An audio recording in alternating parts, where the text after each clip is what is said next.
Hello, Drift fans, and welcome to O'Reilly Auto Parts Title Fight, presented by Gum Out. This is the final round, round 8 of 8 of the Formula Drift Championship, presented by Blackview Dash Cameras. This is the House of Drift, and tomorrow night we will crown a 2016 Formula Drift champion at this iconic track.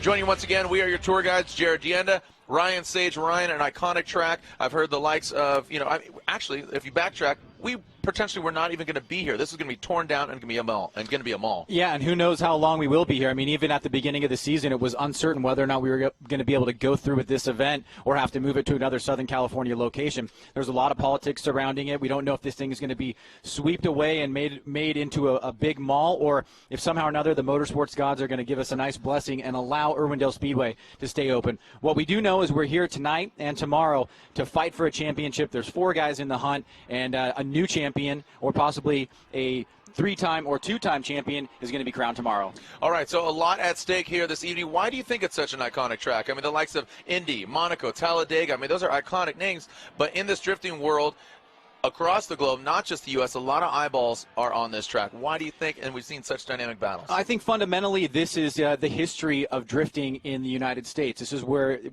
really broke onto the scene. There were some small underground events, but really on a professional level in front of a big, big audience, Irwindale Speedway was the place that catered to that, and it's been that way since the beginning. You have this great setting that's only 30 miles away from downtown Los Angeles and just right in the center of Southern California with a drifting culture that's very, very strong, makes for an awesome venue for drifting overall. All right, well, you talk about 2004. If you look at it statistically, 2 of the contenders in the championship have the most runs on this very track. I mean, Vaughn Gittin Jr., Chris Forsberg, but let's take a look at the overall standings coming into this round. Well, we see Odie Bachis with an outside shot there. You can see he's within striking distance of 100 points. A win is 100 points plus qualifying. But really, I think it's going to be Vaughn Gittin Jr., Osbo, or Forsberg. Forsberg obviously has the advantage there, but it's a very, very slight one. It's one of those events that could come down to the wire, but you got the rest of those other drivers in the field fighting to take him out. You look at Matt Field. He's got his brand new livery, the Gears of War 4 livery on his vehicle. He switched from the highlighter yellow, and he is out for battle. But then you got Ken Gucci, YOSHIHARA, Forrest Wang, Alec Honodale, and Tyler McQuarrie rounding out the top 10, looking for that glory here at the House of Drift.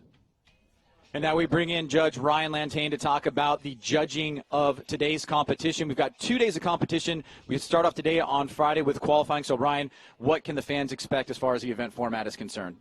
So everybody's going to be heading out for qualifying in single laps. They're going to be trying to achieve as close to that perfect lap that we laid out in the judges meeting earlier today.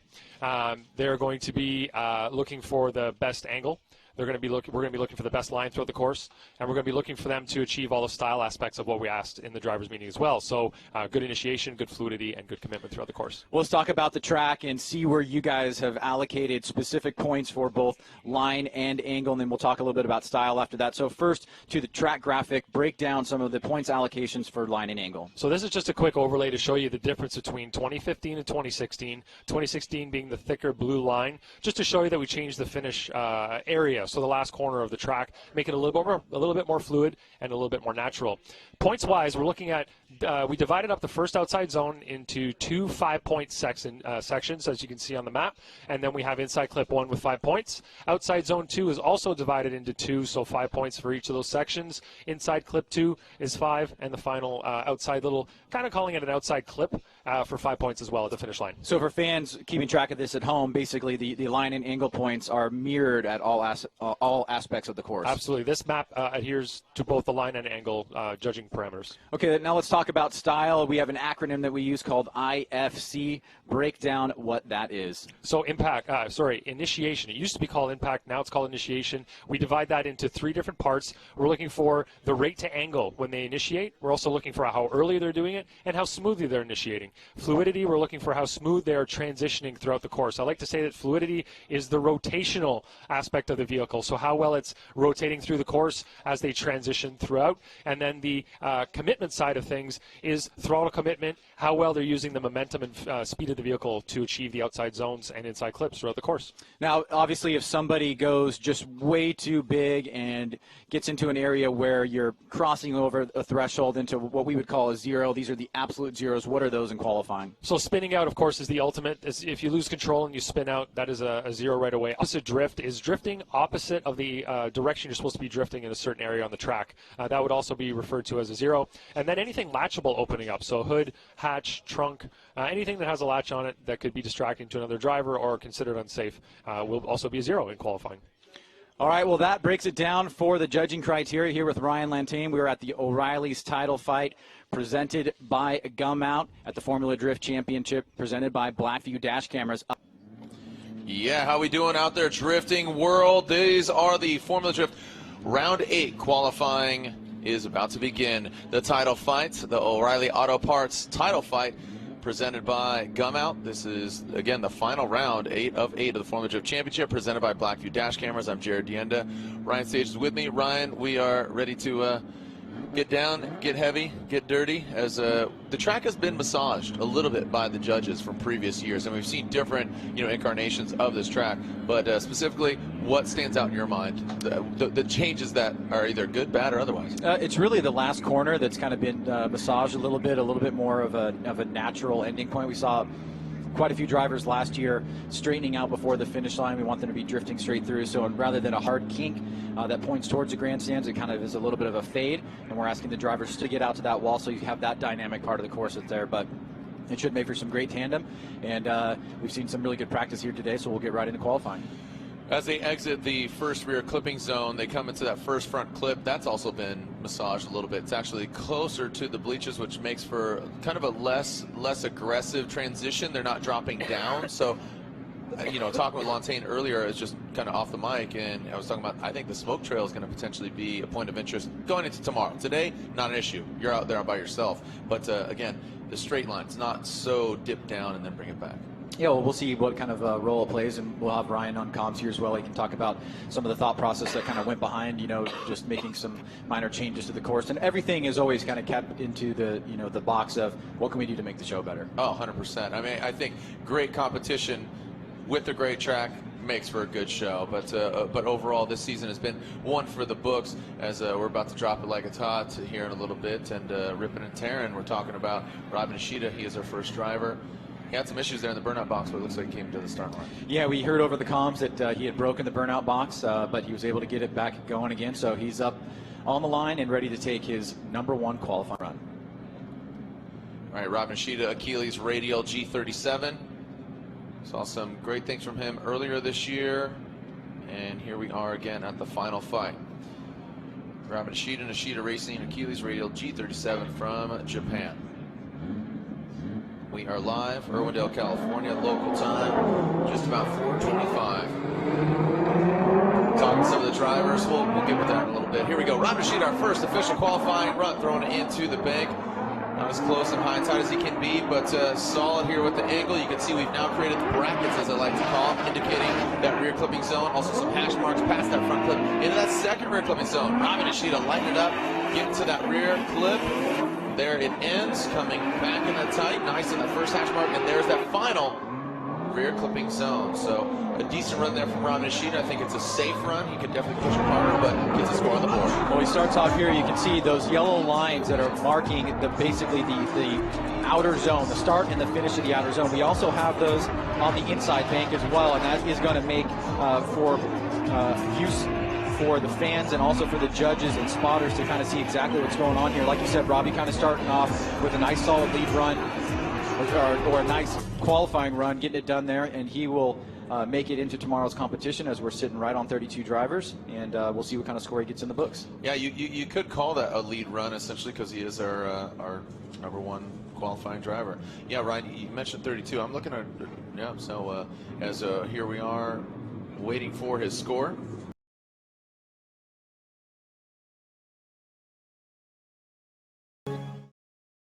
Transition past that front clip, gets into that rear clipping zone nicely, works it in. As you can see, that very natural arc, now leaving that outside clipping zone tied to the front clip and bring it out to the second hash mark on that final rear clip.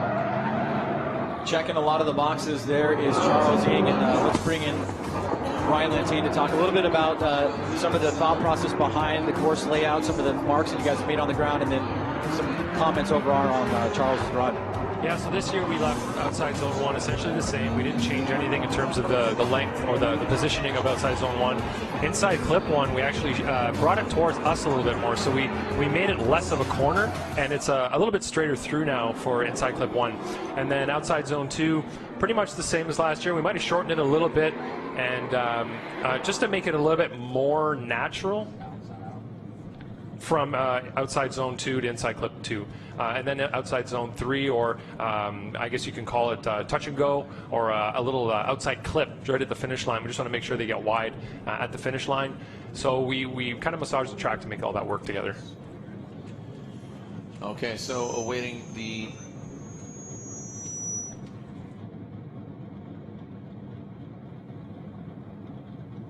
all right, as there's Charles Ng's score, an 81 for Charles Ng. That's Sogun Motorsports Achilles Radial G37. Next driver up is to be Kenny Mohan. And Kenny Mohan, we are hearing that he had some issues yesterday and had an issue with his windshield and is unable to take his first run. He's skipping his first run. Hopefully we'll get him back up here. And here we go. Pat MORDAUNT, Falcon Tires, Drift Paddock, Koenig Wheels. Nissan 350Z from Sunland, California initiates. See some wavering nicely, getting settled there towards the latter portion of that rear clipping zone. Nice consistent throttle control from Pat, working at big angle into that rear clipping zone. Getting close, back to the knocking off his bumper. Now he exits the rear clipping zone tight, about the second hash mark, and going deep into that final rear clip. A good job there from the Awesome Possum. Ryan, walk us through it. Yeah, we've really seen Pat kind of come into his own this year. He had some really solid performances early on in the season, especially some incredible chase runs in New Jersey. Wasn't able to make it out to Montreal, but he certainly has been on point for a lot of this season and just really looking for an opportunity to show his skill set here. And he does a great job on the inner bank here, nice and deep into that zone, leaves it at the appropriate time. You can see he's nice and tight on that inside clip and then reaches out to that latter outer zone where that standing cone is right at the finish line.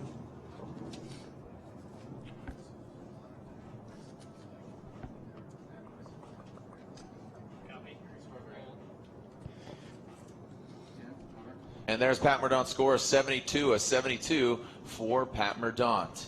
Quite a different look as he took his headshot from Long Beach round 1, so now he looks definitely a well-dressed man coming into the final round of competition, I gotta say, just a progression of his deal. As next up, we have Jeff Jones. Jeff Jones, Doc Racing, Nissan 240SX from Sun Valley, Sunland, California. Earlier I said that Pat MORDAUNT, that was Pat MORDAUNT's from Redondo Beach. Jeff Jones initiates low on the bank, having some issues here as Jones. Doesn't seem 100%. I know he worked late night with his team. A lot of wavering. That's a big correction from the Nexen Tire shrouded vehicle. And I'm seeing the judges questioning, is this even a scoreable run? Well, certainly he was flirting with opposite drift a couple times here. You can see he starts off kind of mid on the bank and then goes real low there. And you can see the wheels get to zero angle and even go opposite direction for a second there. This is not the Jeff Jones that we're used to. He's been playing double duty throughout the season. There's another mistake there. Last week in Phoenix. Solid performance in Phoenix and recaptured his license and also finished in the championship chase. So congratulations to him. I know that he's got a better run in him, but that run right there, definitely not the Jeff Jones performance we're used to seeing. Well, like I said on social media, and there it is, it's official. That is an unscorable run in the judges' eyes, so that will be a 0. I know him and his team worked into the late night. CPR Engines, his engine sponsor, and he was working on it. And even early this morning, I woke up and checked it out. He says, "Well, I'm gonna get an hour sleep before I have to head to Irwindale." So plays a big role in your whole program. You got to be physically and mentally ready, and if 1 hour sleep, is not going to cut it. So No. he'll definitely want to get some rest tonight, and hopefully the vehicle will be able to perform to the level of talent that he's become this year. Well, the question is, he only has another run. Can he get a score to even make it into tomorrow's show? Just has to get a score because of where we are with the number of drivers. So if he can focus on doing that and try to go lay down a 70-plus run, he should be fine. All right, so there's our current qualifying leaderboard, but right now, where is Cameron Moore going to land? He's going to knock one of those guys out. Again, Mohan and Jones sitting on a 0. Here comes Cameron Moore, nameless performance. SC Lexus chassis. Seeing those white wheels, they stand out way up in that front clear. Here comes Moore into the zone. Nice job there. Works it in nicely. Stuck it to the wall. Comes off a little bit early, but then tightens it up to the front clip. And way off of that rear clipping zone for Cameron Moore. Well, Moore really impressed us early on in the season in Long Beach in those wet conditions, had some success there, and has really been doing a pretty good job this year in trying to find the proper balance between where his car is at mechanically and going out and trying to compete against some of these top drivers. Here you can see he's a little bit off that inside clip. And for you, Ryan, I mean, how are you guys measuring the importance from big bank into that transition, the small bank there, and then finishing up on that last turn? Well, one of the main things I pointed out in the drivers' meeting is that we're not looking for them to lay down big angle at inside clip 1 with a big slowdown. So they need to be able to balance the angle with the speed that they're traveling. So what he did in that case is not really what we're looking for. The big lift off the throttle, a lot of angle, slowing way down, and having to then try to drive the car to outside zone 2. So that'll be probably detrimental to him in the style portion of the scoring. So you're saying you're looking for not in particularly shallow angle. I mean, it seemed like Charles Ng, he quickly expedited that front clip. Maybe elaborate a bit more. Yeah. Real quick. Cameron Moore, a score of 63 puts him into 4th position. Again, a 63 for Cameron Moore, right? Yeah, we're looking for a good balance of speed and angle, so we're not asking them to drive through straight, but we also don't want so much angle that they slow down in the way that Cameron just did. It doesn't lead to good tandem at all, and it doesn't really look like what we're trying to achieve, what we're trying to get out of the drivers. So Charles Ng did not do what he should there either. Charles went too far in the other direction, so there's a nice happy balance in between both that we're looking for. All right, well, these judges, hard to please right now. Here we go, but definitely laying down the criteria. Here comes the GT Radio Mazda MX-5 of Kyle Mohan. Kyle Mohan, now let's see how he navigates that front clip. About that 3rd hash mark. Oh, look at that, working it in. Big angle. You don't even see the bright orange wheel there on that front right corner, but looking straight at the tread of the GT Radial. And brings it all the way home. Nice job there by Kyle Mohan.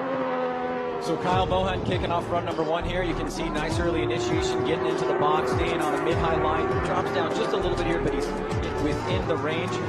Comes off the bank, shoot for this inside clip. He's going to go just a little bit long on it. You can see that 3rd hash mark just on the outside there. Now entering the box on the inside. Pretty deep here is Kyle Mohan. So Ryan, from your perspective, how long do you want to see drive?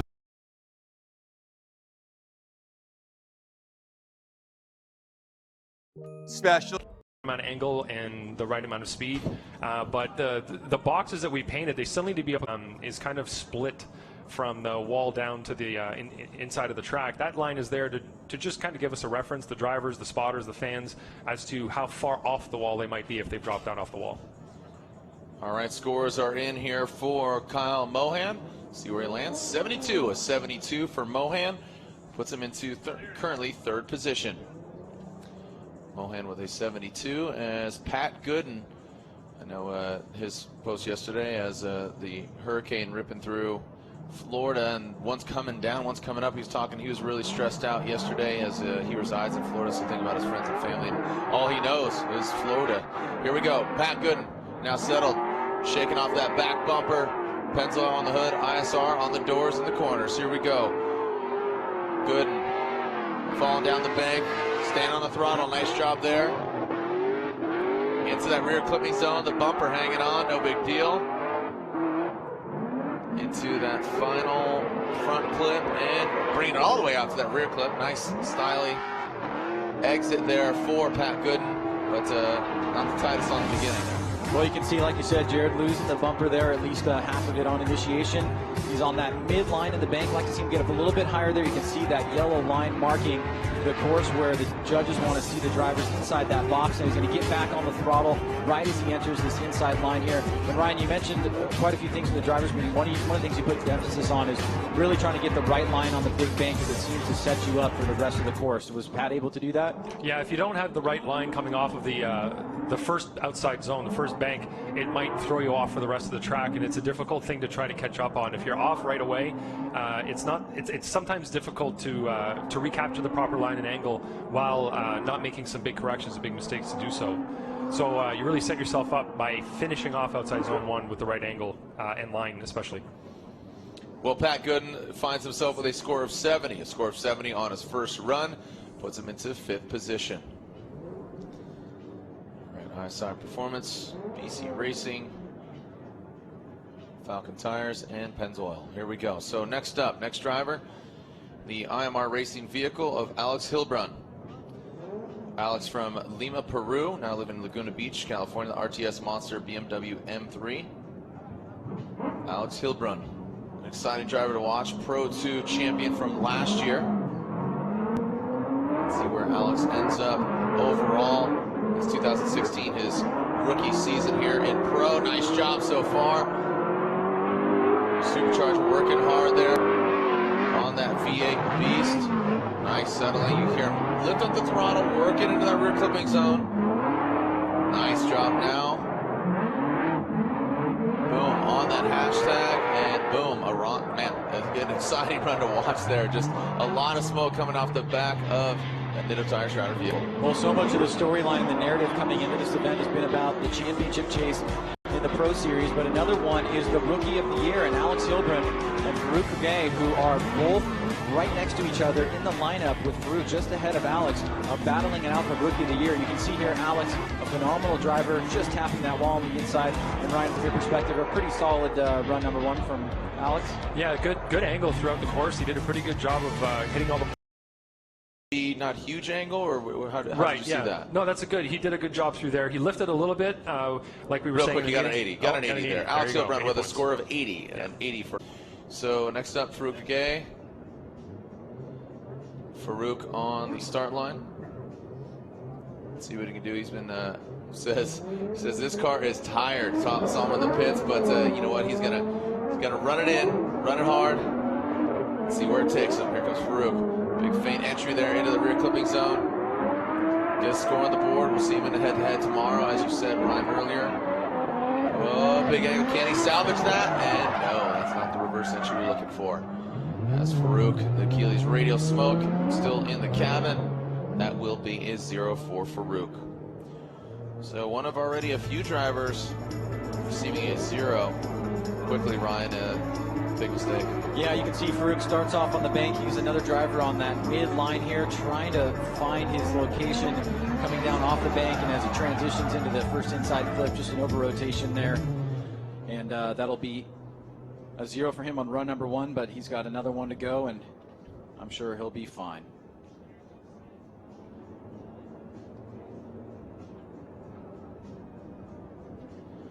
Okay, so we have our next driver. It looks like that is Juha Rintanen.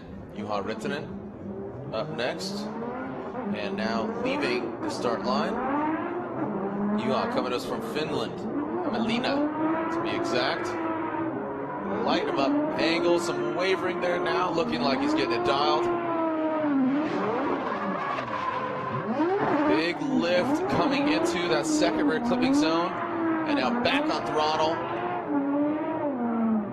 Good position of the car. I mean, great placement on it. Whoa, buddy. Getting a little nervous there in that Achilles shrouded vehicle. So Juha, his first attempt here, taking a look at the Air Force replay, initiates.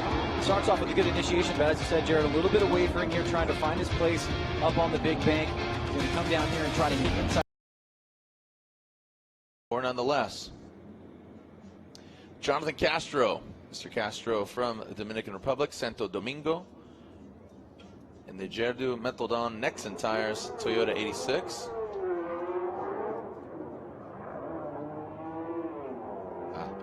Copy. All right, here we go.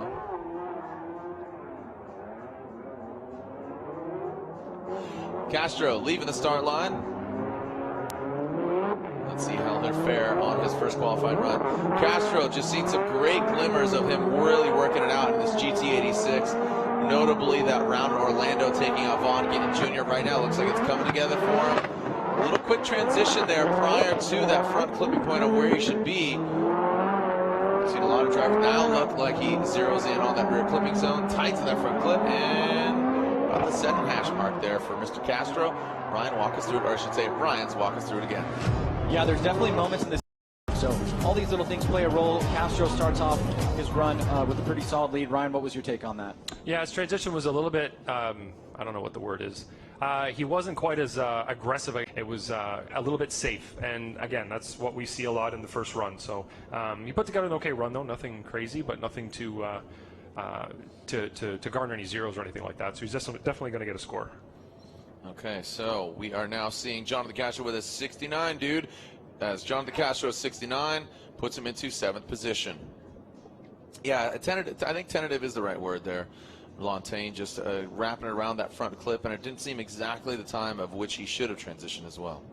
So next up, Mad Mike Wadette, one of the most recognized drifters in the world, and just an iconic style. Styles for miles in that car deemed the Red Bull Nitto Tire Mazda MX-5 from Auckland, New Zealand. Here we go, Mad Mike Wadette with a very nasty initiation, and look at that. Looks like, unfortunately, that car just gripped up here, and a lot of wavering on initiation. See if he can salvage somewhat of a run here. No, it does it again. So the vehicle not really reacting the way. Had some words with Mike earlier when I showed up to the venue, and he was saying he was one that I was going to bring it up, talking about the track changing. When it's hot, like it is today, and then the sun goes down, the track changes. Absolutely. Grip changes are going to happen when the sun goes down as opposed to when the sun goes up. And, you know, Mike is one of the most exciting drivers in the series, and the vehicle, you know, hasn't really been able to give him what he's wanted. He had a big break in Texas and surrounding. He was really surging forward and really showing the kind of driver that he is. You've seen him drive to Japan and other places, and he's just one of the funnest to watch. But unfortunately, not the greatest run for him in run number 1. So unfortunately, that is an unscorable run in the judges' eyes. That is a 0 for Mad Mike Wadette. So all the pressure on his shoulders for his second qualifying run, as definitely a busy man, and he says he'd love to have more seat time behind the wheel of Red Bull. He just got out of an event in South Africa. He's behind the wheel of his RX-8, and he says, man, that thing, haven't driven that since Drift Shifters. He's got a lot of seat time, but unfortunately, not a lot in this particular vehicle. So we'll find out, as he's got to wait now and weigh that pressure if he's going to make it into tomorrow's game day, alongside quite a few other drivers as well. So next on the line, Jeff Stoneback.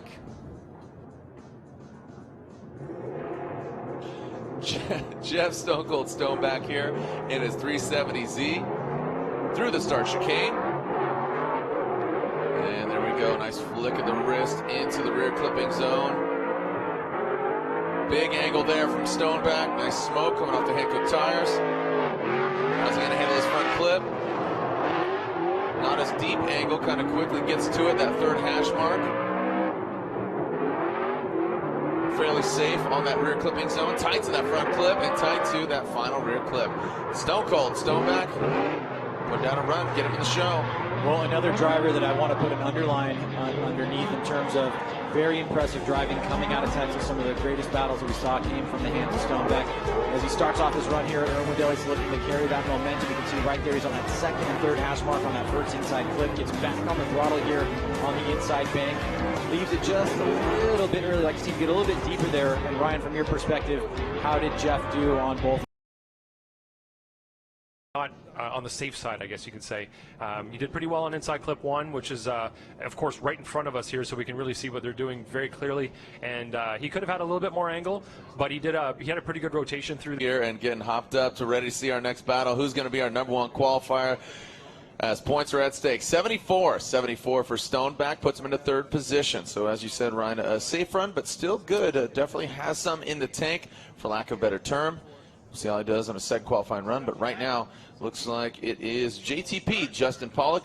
Very dynamic driver, a fun driver to watch, and sometimes just pulls a rabbit out of his hat, or a pony in this instance, as the Roush Performance Falcon tires. Ford Mustang is about to put it down. Justin Pollock, originally from Kalamazoo, Michigan, now living here in Covina, California. He's got a lot of turns at this track, so let's see how he does. Wow, look at him already smoking up those Falcon tires, standing on the throttle. Just take note of that exhaust note, just absolutely uncorked is JTP. A little shallow, some hesitation there going into that front clip. Now throwing it in, dragging bumper on the wall. Great execution, aggressive run here by Pollock. Boom, right on that front clip. and bring it all the way out. A solid run for Justin Pollock, but I have to say, I want to hear Lantain talk about that front clip, that first front clip. Yeah, I mean, Justin Pollock has given us some of the most memorable moments we've had this year, especially on initiation, trying to go for that backwards entry. And then, Ryan, pick it up here in terms of what you see from JTP on this inside clip into outer zone number 2. Well, the word Jarrod used, hesitant, was pretty, I think, apt in that area. He wasn't really letting the car rotate, so he was on the steering wheel, controlling it a little too much. He didn't let the car rotate smoothly. You could tell that he was trying to control it in that area. And in practice, I have seen him have a couple of issues going by that clip to the outside zone. So he did a good job this time. He got really deep in outside zone 2, but a little too hesitant that inside clip 1 for my taste. But the end of the course, really strong, good angle, on throttle, hit the clips, hit the points that he needed to throughout the finish portion of the course. Well, you guys liked it collectively, and 84 puts him in the number 1 position. 84 there as he throws up the sign of the number 1, and there is Justin Pollock. And Lantain, how much of an issue will the smoke be, or just smoke not so much because you're not chasing a car, but smoke is lingering, but also the sun. When you go past that front clip, or when you're coming off that bank, you're staring right into the sun. Yeah, as we get further into qualifying here, it's going to become more of an issue for sure. All right, here we go. Matt Kaufman, 959. Machine was built for war. Falcon tires already being lit up. Matt Kaufman firing on all cylinders there in the Roush Performance, the Ford engine under the hood. I got to say, notably at Evergreen Speedway, an exciting driver to watch there. Sage, I see you shaking your head, and seems like he's just gaining a lot of confidence, a lot of momentum. And look, he's even bringing it here to Irwindale right now. I mean, let's call it what it is. Nothing really at stake here other than raising some eyebrows, and potentially, you want to garner some sponsor attention as well. This is a great opportunity to do it. I 100% agree about his performance in Seattle. Tremendous job there. I think he ended up with the 4th place, and he's certainly one of the drivers I think that you can emphasize has come into the discussion about up-and-coming drivers, young guys that are really doing great things here. You can see in this bank on the lower end here, he stays pretty deep. He likes to maybe get a little bit deeper, but overall, pretty solid run here. And Ryan, from your perspective, just missing that out. His rotation at inside clip 1 was pretty good. He didn't control the car too much. He could have had a tad more angle, but maintained his pace, and I think he applied the throttle in the right areas and kept the momentum going through that area. All right, so getting some feedback from Brian Lantain, one of the judges. An 82 there for Matt Kaufman puts him into the number 2 position here in qualifying as it stands. Vehicle, that of Odi Bakshis. Odi basically renting him his car, and unfortunately Chelsea took it hard into the wall earlier, and I didn't see the crash myself during practice, but the judge is saying he got all 4 tires off. So we'll see if Denofa can get back out here. Right now, it's the Oracle Lighting, Gas Monkey Garage, Achilles Radio, Dodge Viper of Dean Kearney. Dean, nice and settled there in that Viper. Big angle towards the ladder portion. How's he going to navigate the front clip? Nice job there, smooth. And look at this, nice job by Dean, big angle. Quick little hiccup there. Exiting that rear clipping zone a little early, but makes up for it by tightening that front clip at about the 2nd hash mark on that rear clipping zone. So Dean, pretty decent run. Well, Dean and Kaufman certainly had a memorable battle in Seattle, and Dean prior to that followed it up with a bit of a spoiler role as he took out one of the top contenders. So Dean has had a very strong season. He's looking to lay down a solid lead, qualifying run here, try to get himself up. I mean, for a lot of these guys, because of the number of drivers, it's really about your bracket positioning. So, Ryan, from your perspective, did Dean check all the boxes from your side of things? Not from my side of things, being the angle judge. Definitely lacking in angle in some areas on the course. Some were better than others, but overall, not the most angle throughout the course. The line, let's see what, I'm going to look over at Brian's here. Yeah, he kind of came off on a couple of areas line-wise. A couple of areas he did very well, so 27 out of 35 there for a line from Brian. And then, what did Andy give him? 20 out of, what's that out of 75? Out of 3, right. So it's a 70. And there it is, a score of 70. A score of 70 there for Dean Carnage Carney. Puts him into 9th position.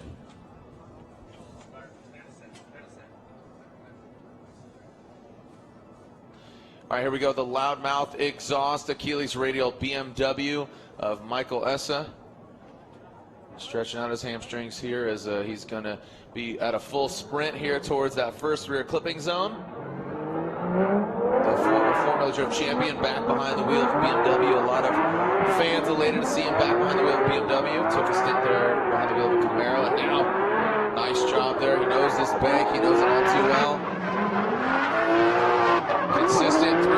out past that front clip. Out of that second rear clipping zone. Comes off the wall a little early, but great angle there. And the line tightens it up. Good execution from Essa. Again, just definitely a good score on the board.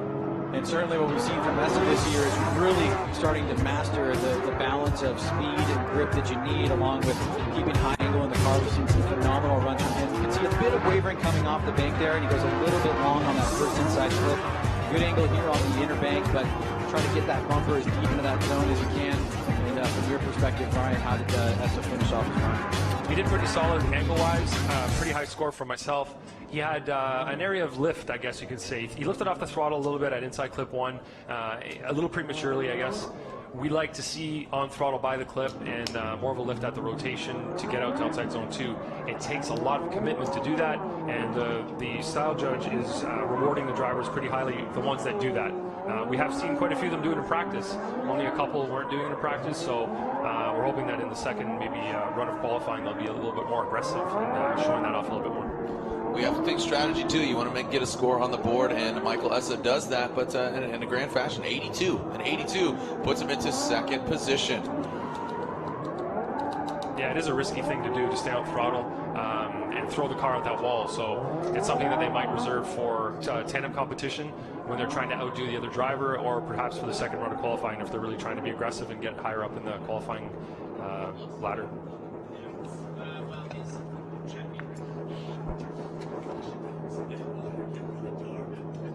All right, here we go. Ryan Turk with that brand new O'Reilly's livery. Let's see if the luck of the Irish can come his way. He said he likes colorway, you know, being a Boston Celtics fan. So see if it brings him any luck. The Gum Out Nameless Performance, Hankook Tire, SR by Toyota 86. You can see our current leaderboard. Pollock with an 84, Essa 82. Kaufman just narrowed out by Essa's 82. Charles Ng an 81, and Al Dilbrun with an 80. There's your top 5 on the Hankook qualifying leaderboard. Speaking of Hankooks, here comes Ryan Turk, 411. What's the 411 as he's firing off? Sounded like Civil War with that battle cannon. The gold 1552 wheels spinning around and line them up. Here we go. Let's see what kind of angle we got here. Quick expedition into that second rear clipping zone. Very subtle and exciting. Oh, taps the wall. Nice job there by Brian Turk. Exits out of that rear clipping zone off of that front clip, but does get out to that rear. Well, I really love what Ryan Turk has done with his program this year, especially on the marketing side, and switching up his sponsors from round to round to accommodate different brands. Very, very creative. You can see that that's definitely a smart move here. And as he takes his first run in qualifying, you can see right there, nice and tight on that first inside clip on that second hash mark. Big throttle here, he goes right up against the wall, and Ryan stays pretty deep, just comes off a tiny bit early, but looked pretty solid overall, except for maybe a little long on that last inside clip. Yeah, he had to lift a little bit to try to get into inside clip number 2 near the finish line, but finished strong, big angle. And you can see his approach was a little bit different as well to the initiation, whereas some drivers are full throttle with tires smoking all the way down the straightaway. He was, sounded like he was short shifting the car to try to get into the right gear, and it didn't sound as aggressive as the other ones did up to initiation, but as soon as he got it sideways, you could hear the car popping and banging as it did throughout the course.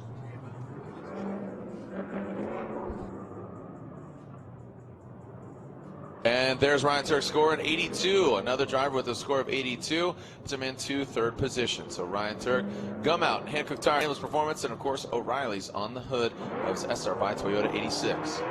So you can see there's nobody at the starting line currently. Next up was to be Kristaps Blus from Latvia, but he has called his competition timeout. Ryan, do you think that's a smart move? This HGK Motorsports vehicle, it's kind of a risky move. You get one and only one. Yeah, I mean, if he's confident that he can make a pass in run 1, it might have been good to save this competition timeout, but not being on the ground and really knowing what's going on, I'm sure his team made the most prudent move possible, but nonetheless, we'll start the clock for him. All right, so a competition timeout, 5 minutes. We'll see if Kristaps Blus can put it together. We saw a great glimmer of success earlier this year in New Jersey. He was one clip away from grabbing the win, but right now it's all about Tyler McCory. Tyler McCory, Latin Accord, as I've heard a name being thrown around. Mobile One, Falcon Tires, GoPro, Chevrolet Camaro. Throws it in. You can see his big old smiling face on the roof here. Now comes into that second rear clipping zone. Consistent, heavy, lead foot throttle in that second rear clipping zone. Nice job. Boom, on that second hash mark. And matches it across the finish line. The Rock, Tyler McCory. Well, Tyler McCory has had one of the most successful and trying seasons of, I would say, his probably drifting career. 5th in points at one point, but he's been a magnet for other drivers this year and has probably had to fix that vehicle more than anybody else in the field. You can see very heavy on the throttle. They've really mastered that Camaro chassis this time around. It's much quicker. It's got a lot of grip, and you can see Tyler really, really enjoys driving it. So, Ryan, from your perspective, break down Tyler McCory's first run. Pretty aggressive run. You can see he was heavy on the throttle all the way down the straightaway to initiation and never really lifted off that much throughout the entire run. Good transition at inside clip 1, stayed on throttle, and had a great angle score. Strikes a second with an 83 and 83 there for Tyler McCory. As Ryan Sage was saying, a lot of different driving disciplines this year, from going out to the desert, doing some off-road for Mr. McCory. Alec Honadell, he's in his 3rd season in the Formula Drift Pro Championship, really making a name for himself, an exciting driver. Ryan, I think you said one of the most exciting battles between two drivers this year. Chris Forsberg, Alec Honadell, Montreal. That's definitely in my top 3 to top 5, my personal best. There you go. Of all time? This year. All right, here we go. Alec Honadell, Juku Racing, Get Nuts Laboratory. He sans that Big Country Labs wing right now. But right now, woo, big angle there. Flicks it in, now into that rear clipping zone. Gets all up in it, dragging some 2F performance super doof along the wall. And tight to that front clip. Ooh, buddy. Well, Ryan, I'm seeing some judges kind of, ooh, did he drift through the finish line? Yeah, and that was a big point of emphasis that the judges talked about, is that they want the drivers to drift all the way through the finish line, do not unwind the car out. And for Alec here, he has a pretty decent run. Alec has all the attributes of a young driver that looks to be shooting for championships in his career if he continues on this path. But as he leaves the inside bank here, Ryan, do you think he unwinds the car just too quickly? Well, I think he had a mechanical issue as he's now parked on the track. He hasn't left the track surface yet, so I believe that it was a mechanical issue that might have caused him to lift off the throttle like that for the finish line. He wasn't near the wall in a way that would cause him to lift out of fear of hitting the wall, so it had to be a mechanical issue, or that's what it looks like right now, just due to the fact that he's still on the track. So we're just going to watch the replay one more time. We want to see how much of a straight it was over the finish. This is something that I was very specific about in the meeting. We want to make sure that they drift all the way through the finish line, and he clearly did not. Now we want to see how bad it was as he got to the finish line. Was he half over the line? Was he completely over the line where he stretched?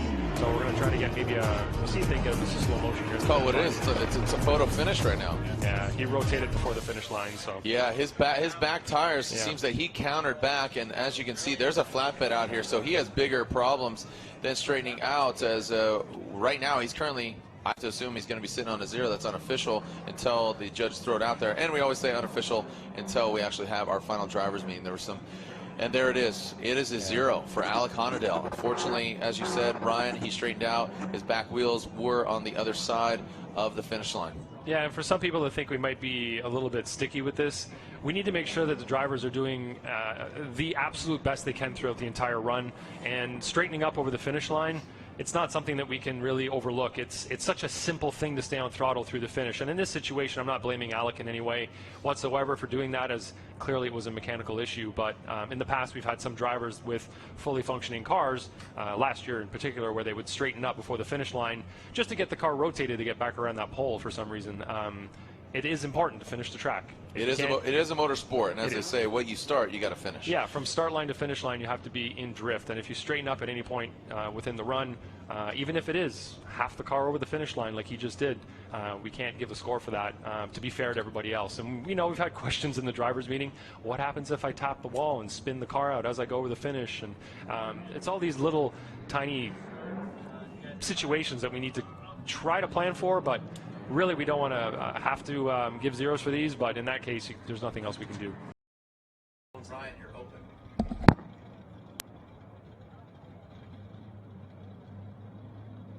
All right, so Christos Blues back to the start line. The HGK Motorsports, Achilles Radial, BMW, Motul, Wisefab from Latvia. We saw him on the podium earlier in New Jersey. He wants to get back on it again. But how to utilize his competition timeout, that's a 5-minute allotment. As he makes his way through that start chicane, the Mask Motorsports V8 under the hood of this very quick BMW throws it in. Did not exactly hear what issue he had, but right now it looks like he's firing all cylinders.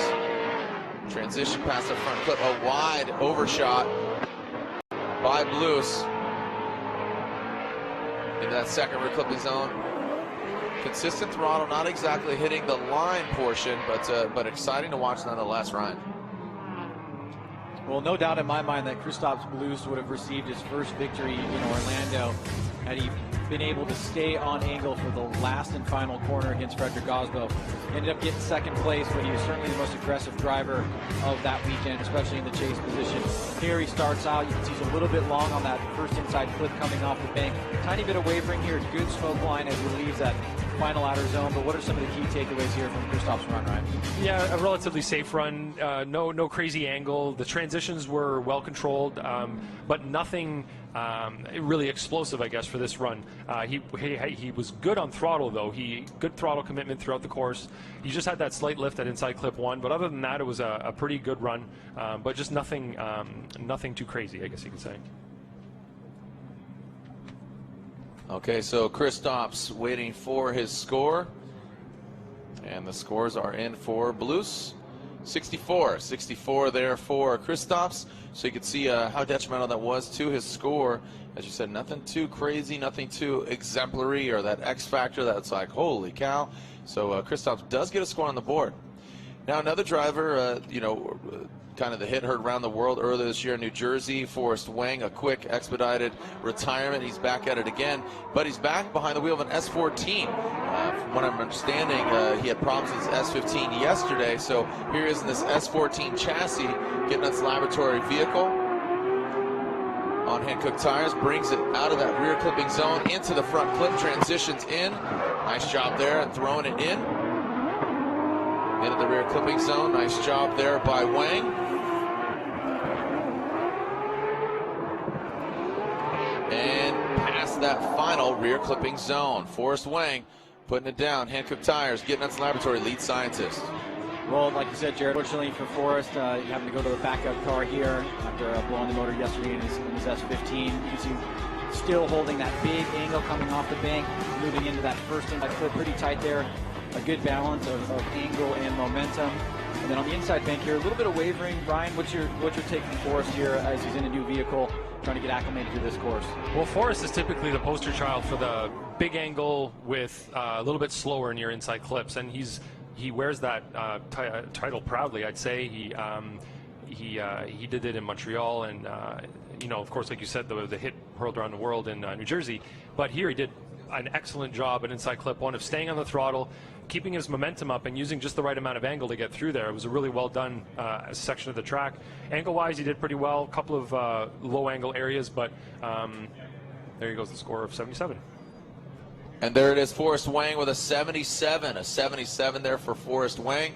Puts him into 8th position. And yeah, Ryan, you were talking about it. Big angle, and you gotta wonder, is he going to be able to back up his performance earlier this year in a vehicle he hasn't seen a lot of track time in? Right. Now, I'm sure he's comfortable in the chassis. I don't know if that's the one that got hit by the other driver that had rented it earlier this season. Yeah. So it depends how well he repaired it. Well, we'll find out soon enough. Here comes the turn 14 distribution, Falcon tires, Arc Design, Subaru BRZ. Look at that nice job there by YOSHIHARA. See how he transitions.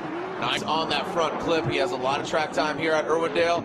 He is on it right now. DeAnda looking very comfortable in that turbo LS powered BRZ. Boom, bringing it across the line. Ryan, a great run there by this Formula Drift veteran. Yeah, definitely raising the heartbeats here is DAIJIRO YOSHIHARA, coming off a highlight moment for him at Road Atlanta, that second place against Vaughn Gittin Jr., and looking solid here, nice and high on the bank.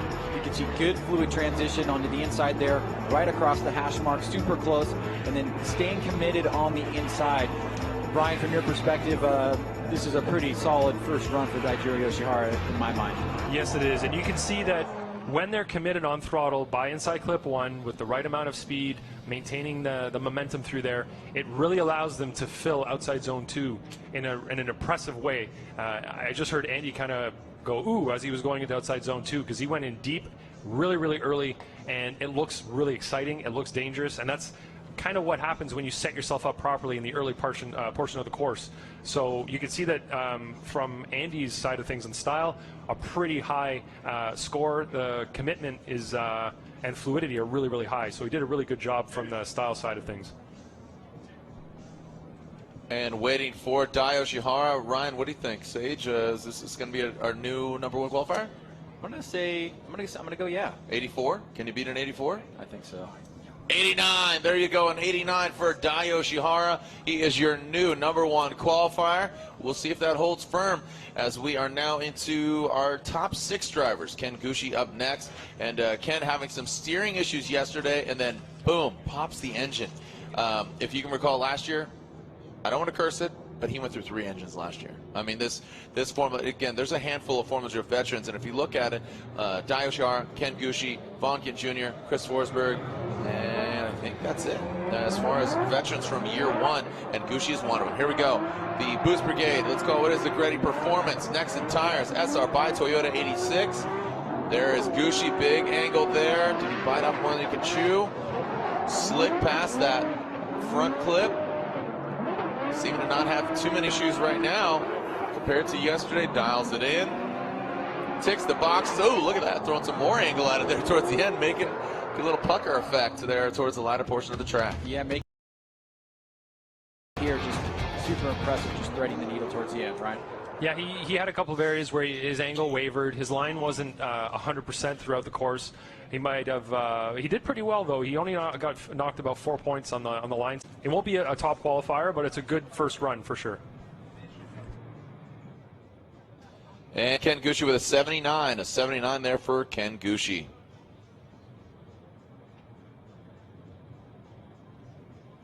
Next up, a driver with the, let's call it what is the freshest momentum, coming off of a victory at our previous round in Texas. A brand new livery, activating the brand new release of Gears of War 4 coming out next week, next Tuesday the 11th. Let's see how the Falcon Tire shrouded vehicle is going to throw down. Nice job there by Matt Field. Big smoke coming off this supercharged LS powered S14.5. There's Field, big angle there. Is that what the judges are looking for? We'll soon find out. Working into that second rear clipping zone, standing on the throttle.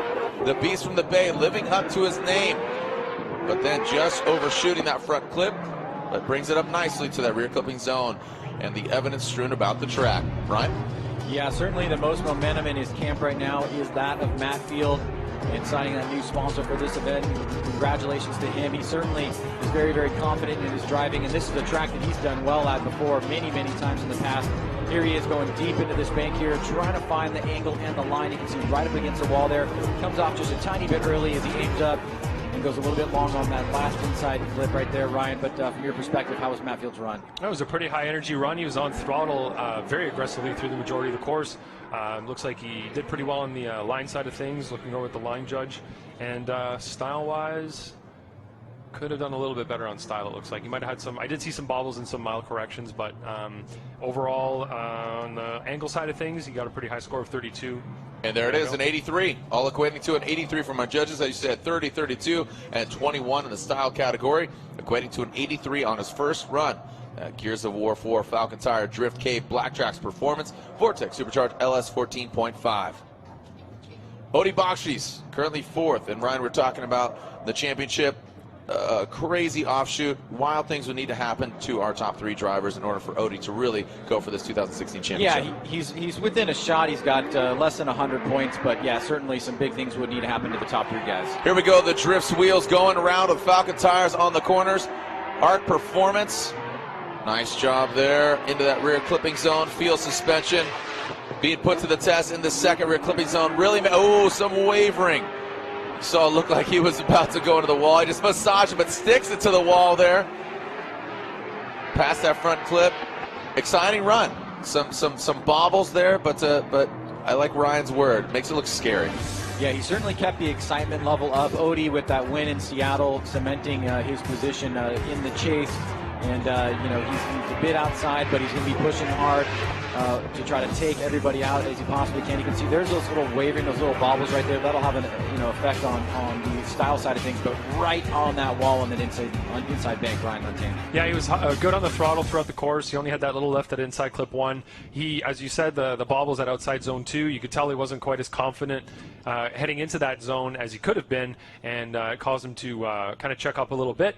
But it looks like he got about a 21 on style, so he did get dinged a little bit from the style judge on all 3 aspects. And they're at a 79 for Odie Bakshis, a 79 for Odie Bakshis. Lantain, if you would elaborate here as on collectively, you got you're kind of like a sandwich right now. You got Andy Yen on the right side, you got Eggert on the other side, and then you're kind of the peanut butter in the middle. What exactly are you judging? I am judging angle, so I'm looking for where throughout all the course, each outside zone and inside clip, how much angle the vehicle has as they go through that section or that area on the course. Andy Yen is looking at style, so he's looking at initiation, and he's looking at fluidity and commitment throughout the course. So he has 10 points for each of those 3 segments, so he has a total of 30 points.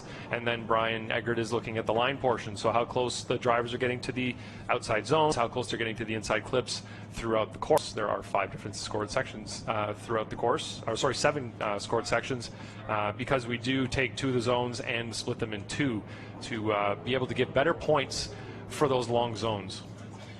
Here we go. Vaughn Gittin Jr., a contender for the championship, has had just kind of a roller coaster of a season, just collectively all over, and everybody truly has. This Monster Energy Nitto Tire Ford Mustang, powered by Ford Performance. Vaughn Gittin Jr. saying this car just allows him to drive the way he wants to drive. We'll see who gets all aboard the Vaughn Gittin Jr. train, or who is the caboose who gets left behind. As Vaughn brings in that second rear clipping zone. Nice job here, massaging it tight to that front clip. Boom! Right past that final rear clipping zone and loops it around. That is past the finish line. So, ending it with an exclamation point. Ryan's break it down. Well, there's been moments this season where Vaughn has basically looked unstoppable. Road Atlanta comes to mind. Very 2010-esque, we've said quite a few times before. It just looks like he's the guy to beat that weekend, and he's going to be charging here as best he can. He's got that outside shot. He's about 60-some-odd points away in the championship. But starting it off here, solid, trying to get as many qualifying points as he can to make his final push towards that campaign for the championship. Looked pretty good throughout the course. He threw on a lot of angle at that last clip at the finish line. The spin after that, of course, would be of no consequence to us. I guess we're gonna. He made it over the finish line with under control. Let's say. Let's see what he did on style. 20 out of 30 on style. And here we go, an 80 for Vaughn Gittin Jr. So I'm sure that's going to be fuel for the fire for Vaughn Gittin Jr. This big monster himself, Vaughn Gittin Jr. An 80 puts him into 9th. Currently sitting 3rd in the championship. You got to leave it all on the track, because after this, you're starting to think 2017. Frederick Osbo with a target on his back, but right now it's on the back of Chris Forsberg. He is your defending champion. Frederick Osbo, a contender for the championship. Here we go. That Rockstar Engineering Nexon Tires SR by Toyota TC. Into that rear clipping zone. Dialed. This 4-cylinder turbo TC. A bit off of that front clip. So losing some points on line. And look at that. Throws it in very shallow. Not getting out to that outside zone. Got the second hash mark there for Osbo, but then brings it all the way out. Puts a little dot there towards the end. Well, interesting story with Osbo. If he was able to recapture his championship last year, he would go back-to-back. It would be only the second time that has happened since Tanner Faust in 2007 and 2008, and with the same team in Papadakis Racing. So, legendary crew, team owner, and now driver here, Frederick Osbo, laying down his first run. Ryan, from your side of things, how was Frederick's first attempt here qualifying? Well, he had that lift that we kind of don't like to see just before inside clip 1, and you could tell that it hurt him going into outside zone 2. He wasn't as deep as he could have been, and approaching it, he kind of had a bit of a bobble. and it kind of messed him up for outside zone 2. He wasn't as deep into the zone as he could have been, especially early on, and then it hurt him throughout the rest of the zone. So from the style side of things, definitely a hit. On the commitment side of things, going in there, not the way you want to be approaching that zone, and it wasn't the type of error you typically see from Osbo. All right, here we go. So, as our judges, thank you, Lantain, for your insight. Yeah, so, man, if Osbo is bringing this kind of level of driving right now to the game, I don't know if that's how he's going to fare, but a 76 on his first qualifying run. Defending champion, as you said, Ryan. What's interesting about Osbo is we've seen multiple wins from him, how quickly he's gained, wins on that most win board. But let's talk about a driver right now, Chris Forsberg. He's currently leading the championship without a win at all this season. Yeah, every aspect of the top 3 drivers, if they win, will be some part of history. Most wins, back-to-back championship, right. 3 championships. That's where we're at with these 3 And guys. mathematically, what's crazy about Chris Forsberg, he gets second place and win the championship. It's been done before. But right now, Chris Forsberg entering on that first rear clipping zone, approaching that first front clip, getting into the second rear clipping zone, dialing it in, standing on throttle, tapping the wall. That NOS Energy Drink 370Z firing on all V8 cylinders. And past that final rear clipping zone. Forsberg, again, continually, leading the pack. You can go back and watch archives of Forsberg on TV shows that the Formula Drift has produced talking about what it takes to win a championship, and he always talks about consistency. Hey, it's got to be a grade 8 or better. And he's done better than that this year. He's been 6 times on the podium, second place at least 5 times. Yeah. And really just made his mark. He hasn't got that win this year, so he's certainly, he's going to want to push that. But Ryan, how about his qualifying run number 1? He did on initiation, he got to angle really well, but then he had to pull some angle out. So he had a bit of a bobble there on the first section of the outside zone 1. Throughout the rest of the course, he had that little lift at inside clip 1, but he managed to get out to outside zone 2 pretty cleanly regardless. So pretty smooth there. And he ended up with, looks like from style side of things, 26 out of 30. So a pretty solid score from him. So right now we are, there it is, an 85. An 85 puts Chris Forsberg into the number 2 position. So that is run 1 from our drivers, run 1 from all of our drivers except a few. As Chelsea DeNofa, we have a few zeros in the mix. How are they going to fare? Taking a look at this, you see Alec Honadale with a 0, Chelsea DeNofa 0, Mad Mike Wadette, Farouk, Jeff Jones, Kenny Mohan. How are they going to fare among the rest of the drivers here at the O'Reilly Auto Parts Final Fight, presented by Gumout. This is round 8 of 8 of the Formula Drift Championship, presented by Blackview Dash Cameras. A short break, and we'll come back with the second run here at the House of Drift, Irwindale, California. All right, we're about to pull some hose out here and see how Robin Nishida is going to be putting it down here as he is firing on all cylinders. The fluids are running through the hose, and we are ready to see how he's going to be putting it down here in that G37 Achilles radial shrouded vehicle. Robin Nishida, he's currently sitting on a 72 here for Nishida. This is the O'Reilly Auto Parts Title Fight, sponsored by Gumout. This is the Formula Drift Championship, presented by Blackview Dash Cameras. We are live. Myself, Jarrod, DeAnda, co-host Ryan Sage, and one of the 3 judges, Ryan Lantain, giving you some insight on where the judges' head is at. Andy Yen, Brian Egger, and Ryan Lantain, the House of Drift. It's hot out here today. I mean, the forecast coming into this round, it was supposed to be a nice tempered weather, kind of pleasant. Boom, it got hot. We got kind of a heat streak. It feels like a summer day here in the fall. We're looking at October 7th here, and local time just before 5:30 as Robin Nishida turns and burns on his second qualifying run. Here we go, Nishida down into that first rear clipping zone. Again, a 72 on his first run. Falling down off the bank. Can Nishida bring it back up? Transitions past the front clip. Smooth there, coming into that second. Really flourishing here in this second half of this track. Clean on that front clip and the rear. So, Ryan, in your mind, is that better 72? I think so, yeah.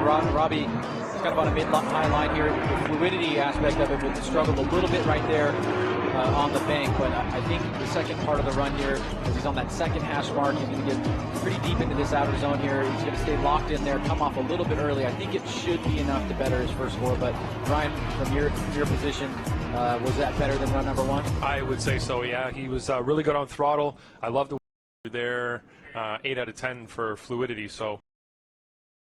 Here's the new Bit off about that second. Foot or so off, and then takes it a little bit deeper there, but he's able to tighten it back up to that last inside clip and just slightly off Ryan that final outer zone there. Yeah, I think that was the theme of that run, was he was just a little off of everything on the course. He wasn't as accurate as he could have been. His angle wasn't as extreme as it could have been, and his line could have been a little bit better. He did okay in some sections. There were some higher levels of competence there through a lot of the track, but just didn't put the whole thing together. Some areas good line, lesser angle. Some areas were better angle but lesser line.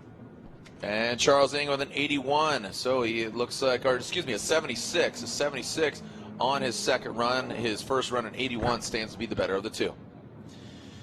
Next up, Kenny Mohan is to run, and there he is. So Kenny Mohan was minus a windshield earlier, and looks like he's back on the start line. He's ready to run the Got Bill Achilles radial BMW. So a fleet of Achilles radials and evidence strewn about the track as Kenny Mohan won and potentially done. Can he put it down when the pressure is on him? Falling down the bank. That's a very low line, unfortunately, for Mohan. Big angle there. He does counter, he does salvage it. Wide past that front clip. Kenny, unfortunately, not the prettiest line right now for Mohan. The pressure mounting, and maybe the vehicle's just not 100%, but it's great to see him back down here, put down a run. Ryan, he could just still make it the show by putting a score down. Well, one of the most exciting drivers to watch, super fast transitions. You can see he's not going to have the greatest positioning on the big bank there, but we're just looking for him to basically get a scoreable run in order to make it into tomorrow's competition. As he enters the lower bank here, again, he's going to come off a bit early here, but as far as I can tell, Ryan maintained no sight of any zeros in Kenny Mohan's run. No, definitely no zeros. Just not the most precise run either. He was low on the outside zone one. He didn't get through inside clip one on throttle the way that we'd like to see. He had that lift, and he was kind of hesitant through there a little bit. So he had a couple of moments of clarity, I guess you can say, but definitely a couple of moments where he was off the mark from the line. The judges definitely not looking for donuts. They need to see them go with angle across the track and around the track. Keep it sideways, as we are now going to be seeing Patrick Mordaunt. Patrick Mordaunt, a well-dressed man, like I said. Looking good, feeling right. 5:30 p.m. out of... Stay fluid at the same time.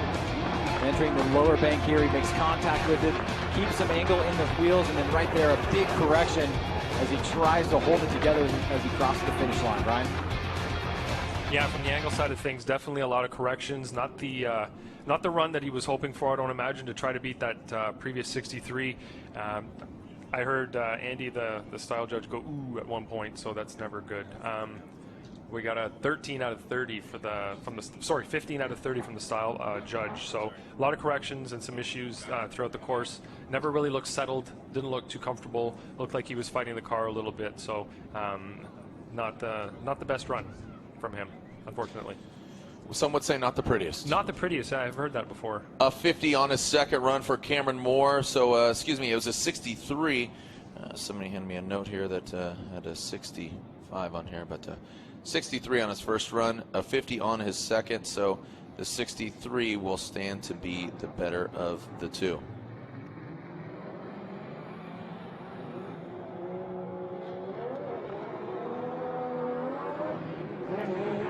All right, so we have Kyle Mohan, GT Radial MX-5, throwing it in. Listen to those wankles firing. Woo! Kyle Mohan getting aggressive. Maybe a bit too, straightened himself out as he got into the wall. Approaching that second rear clipping zone. Pumps the brakes literally and figuratively into that second rear clipping zone. Now coming out of it. Let's see how he navigates this. Wide past the front clip and powers through the finish line. Long Beach, California, Kyle Mohan. the 72, Ryan, on his first run. Well, Kyle Mohan snapping initiation there, mid-high line. He's going to take a big risk here by going way up in the bank. He's going to pay a bit of a price for it, but he's able to get back on it and not give himself a zero. You can see here he's going to also push deep into the first outer zone, but he backs away from the wall. Ryan, how big of a mistake was that on the big bank for Kyle Mohan? The angle side of things, it's going to hurt the second portion of his outside zone 1 score for sure. And it's like you said, it was a big chance to take, and it didn't hurt him too much in that sense. I thought it might throw him off for the rest of the course. He did end up on the outside zone 2 at the beginning, pretty far out where he should be. But as you said, he dropped off a little bit near the end. His angle wasn't as strong as it could have been at the finish either. So he had some moments of a pretty good driving there, but also a couple of mistakes that could hurt him. Kyle Mohan, a 67 on his second run. Again, a 67 on his second run, a 72 on his first run is the better of the 2 runs. Pat Gooden. Pat Gooden with a 70, ISR, BC Racing, Pennzoil, Falcon Tires, turbocharged LS S13. Heart goes out to all the Floridians that are potentially watching or holding it down there on the East Coast or there at the Panhandle. Here we go. Pat Gooden shredding that back bumper off again. That's a signature move now. He's kind of adopted it from Alec Honadell. As Gooden drops off of the bank, flying through the track. Great speed here from Gooden. Gets settled into that second rear clipping zone. Good consistent smoke trail coming off the car, showing good consistent throttle control for Pat Gooden. Is that Goodener than his first run, which is a 70? Well, let's take a look at this again here. You can see initiates. There goes the bumper once again, immediately on the throttle. Big smoke line here. He's going to drop down quite a bit on the big bank. He's going to be able to make his way back up to cross that inside clip pretty close there. He's going to enter the lower bank kind of on a middle line and then creep up towards the wall towards the end and then come back off, hit this inside clip. And so Ryan, obviously 70 score, better than a 70? It looks like he's got a couple of better scores from a couple of the judges here. We'll see what happens overall, but pretty good throttle commitment throughout. It looked like he was off that outside zone 1 quite a bit, though. Dropped down a little bit lower than he should have been there. But good commitment, you know, a good excitement and a good level of energy from him throughout the course. There you go. Pure energy, no crash. Patrick Gooden, 74. A 74 for Pat Gooden, beating his 70 on his first run. So hats off to Pat Gooden, just making it that much more Goodener.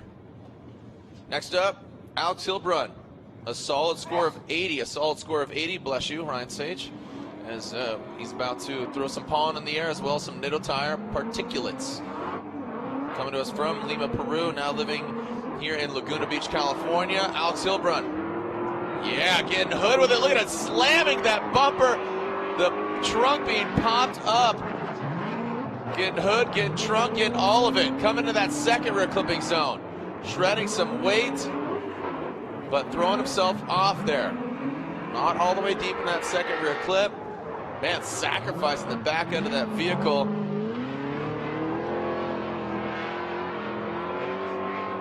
And the RTS Monster BMW M3.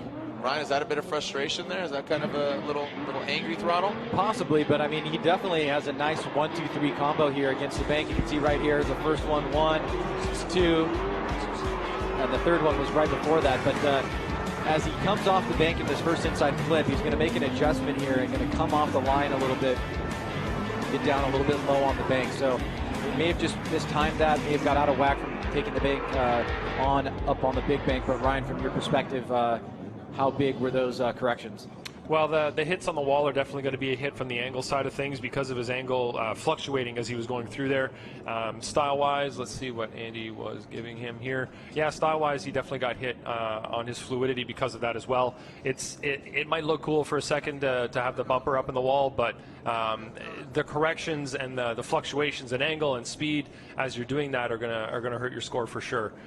So you can see the guys up there looking for any kind of parts up on the bank that would have been torn off the back of his car. That's like an Alex Hilbrun graveyard over there, yes. As a bunch of parts are there. But a 73 on his second run does not better the 80 on his first run. So Alex Hilbrun coming into this round of competition, currently ranked 23 overall. Next up, this is Farouk. This is another driver that currently is sitting on a 0. He, again, walking through the pits, talking with him. He says, man, we're going to just throw it all out there and leave it here, all at Irwindale. Rumors are that he's building another car for next year. Achilles Radial IMR, JZ powered S14. Let's see what Farouk's got. This is do or die for Farouk.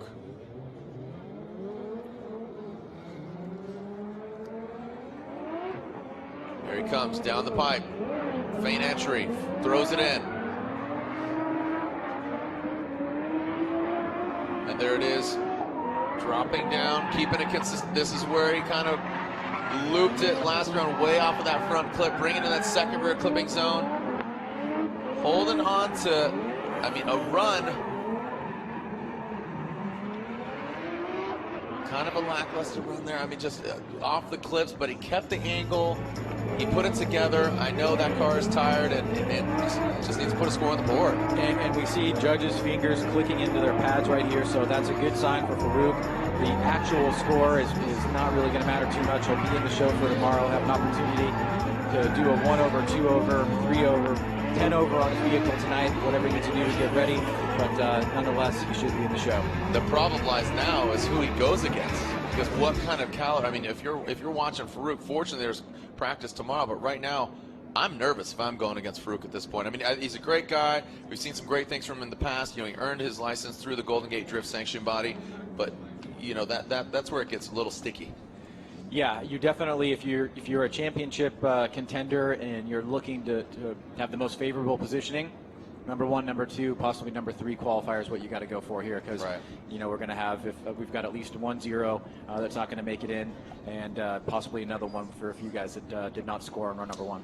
Also, qualifying points, that's at stake. So a 42, like I said, that's the lowest score we've seen right now. So Farouk, he does get a score on the board. He will be in head-to-head action, and given that right now we have less than 32 drivers, Ryan, that could fare well for the likes of Forsberg or an Osbo or a Von Gittin Jr. If you qualify high and you get a bye in your first run, boom, you're already in the top 16. Or it could possibly pose a negative possibility if DAIJIRO YOSHIHARA is able to hold spoiler alert, hold them off, then he has at least 1 open spot for him. And if that second spot is going up against the 31st driver, then that could be a little bit.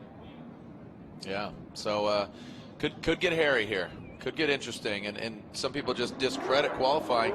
It has huge implications on head-to-head. So Juha Rintanen with a 65 on his first run. Let's see how this Finnish driver, so he can finish strong here at O'Reilly Auto Parts Title Fight, sponsored by Gum Out. Achilles Radial's blazing. Past that front clip, scrub some speed there, a big lift there. You saw him counter with that angle into the second rear clipping zone. You see the sun is in the driver's eyes, not when they're starting to point east, but when they're pointed west, they come off that bank into that front clip. But right now, pretty good job there. Is that enough? Ryan, he's currently sitting on a 65. Well, they seem to have that same issue from inside clip 1 into outer zone number 2. So we'll see if we get the replay up here exactly how much of a similarity that was. Here's the replay from the overarching cam. You can see on the bank here, he's on a mid-high line. He's going to reach down off the bank into inside clip 1. And then Ryan Montagne, from your perspective, very similar from the last time. A bit too much angle coming out of inside clip 1, and then just kind of struggled up a little bit and slowed down as he entered outer zone 2. Yeah, for sure. He had a big lift at inside clip 1, a huge loss of momentum, and it is going to hurt his fluidity score and his commitment score, from the style judge. Just not what we're looking for in that area, and you could tell that it hurt him big time as he was going out to outside zone 2. And looks like Juha Rintanen does not better. His first score is 62 on a second run, so a 65 will stand to be the better of the two.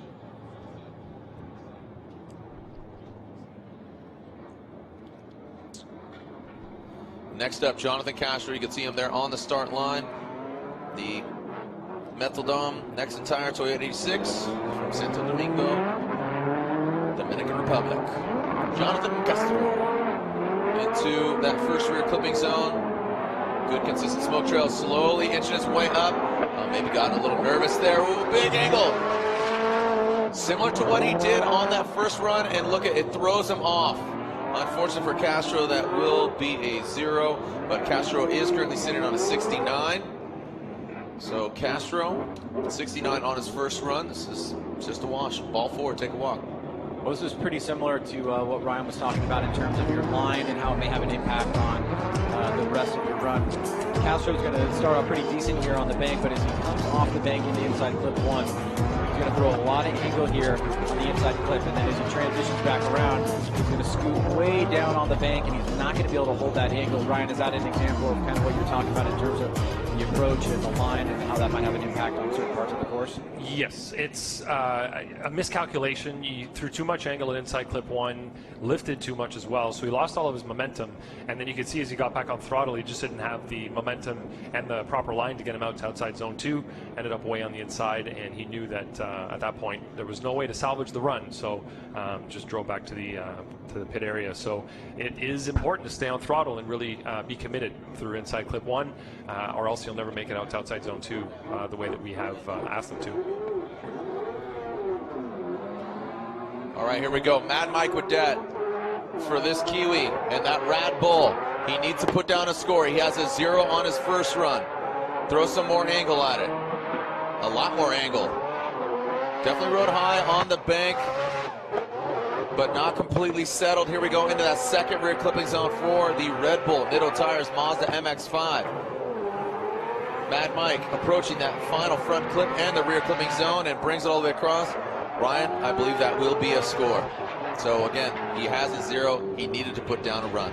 Yeah, certainly the pressure on Mad Mike here, and he doesn't seem to play it too conservatively, but he's able to put together a solid run here and still throw down some pretty solid entertainment. Big throttle here, nice on that inside clip, shoots towards that outer wall, not super deep where he's playing with too much fire, but he's able to make it exciting here, wrap it back around to this last inside clip, and Ryan, I have to imagine that this will be a good enough score for Mad Mike. Yeah, for sure. I really like the way he stayed on throttle through inside clip 1, rotated the car properly, and got out to outside zone 2. He was at pretty low angle through the beginning of outside zone 1, though. Not the run that I'm sure he wanted to put together, but there were some moments of brilliance in there, especially, like I said, through inside clip 1. Really like the way he stayed on throttle through there, and it's a big area for me to look at his angle through there. So. Well, there it is. Mad Mike with a 75. Mike Wadette with a 75 on his second run, so he will be in tomorrow's show. So a 75 for Mad Mike Wadette. So 2 more drivers with this. Denofa and Hanadel. They want to make it into the show for tomorrow. They are still yet to come, as Denofa just a few drivers away. 2014 Rookie of the Year from Philadelphia, Pennsylvania, age 23 years old, 1,000 horsepower in this 5.6-liter V8. That's the V6 out of the Nissan Titan, or the Armada. It's the VK56 from Jeff Stoneback. An exciting driver to watch. The progression of him, this 370Z, we've seen some great things from him. We've seen some just interesting turn of events, but stone cold. A very fun driver to watch when he is on. Right now, Stoneback currently with 78 on his first run. Let's see if Stoneback can better it. 78, a great year. And here comes Stoneback. Wind it up, dumping the clutch. Here we go. Stoneback throws it in. First rear clipping zone. High on the bank, drops it down. Looking collected. Standing on the throttle past that front clip. How's it gonna fare? You can hear him running through the gears, tapping the brakes quickly as he approaches that second rear clipping zone. Filling the second rear clipping zone. Hankook tires, smoke around the track. Just a bit outside of that rear clipping zone. So Stoneback with a 78 in his first run. Ryan, what do you think? Well, pretty solid run here for Stoneback. You can see nice solid into initiation. He's on that kind of a mid-low line here, though. You'd actually get up a little bit higher on the bank. He's coming down off the bank now. He's going to be on that third hash mark on that inside clip. Better job on the inside bank here. He's able to get right into the pocket there and stay pretty deep. Come off about mid-line and then really hit that inside clip and push out as hard as he can. He will be a little bit short on that last outer zone, though, right? Yeah, it was a pretty good run from the beginning. Angle-wise, he did pretty well. He could have had more angle at inside clip 1, but like you said, he was pretty close to it. He stayed on throttle through there, which is going to be good for his commitment score as he approached outside zone 2. He seemed to get in there pretty deep. All right, so a 75 there for run 2 on Stoneback. A 75, he betters it. I'm seeing, I thought he had a 70. So okay, so it's actually 78. That's incorrect there on the screen. That was corrected. So his second score is 75. A 78 is his actual score. All right, here we go. JTP, Justin Pollock. He has an 84 on his first run. Just knowing Pollock, he's going to try to get up there and put down a solid qualifying run, get up in the mix. That Roush Performance Ford Mustang on Falcon tires. Getting aggressive towards the latter portion of that rear clipping zone. Coming in hard that rear clipping zone. Yeah! JTP. You see, he hits the wall once, twice. Oh, man. Well, no risk it, no biscuit, as Justin Pollock already has an 84 in his first run. And just, you know, knowing Pollock, like I said, I knew he was going to do that. Yeah, he's certainly dancing with the devil there on the inside, but he almost pulled that off, and it would have been absolutely amazing. But you can see right here, he's at a low angle on the bank, and then he really snaps it into high angle here. Comes through that inside clip. He's going to drop down a little bit. Big angle in the car here, holding it, and then has to unwind it. Throws it back in, and then right there he's up against the wall, and he's not able to hold it all the way through, and he spins out. Right? Yeah, it was a pretty inconsistent run from the beginning. His initiation was late. He ended up with low angle and outside zone 1 at the beginning, and just wasn't able to keep it together throughout the run. It looked like it was kind of all over the place a little bit. So unfortunately with that spin, ends up with a 0.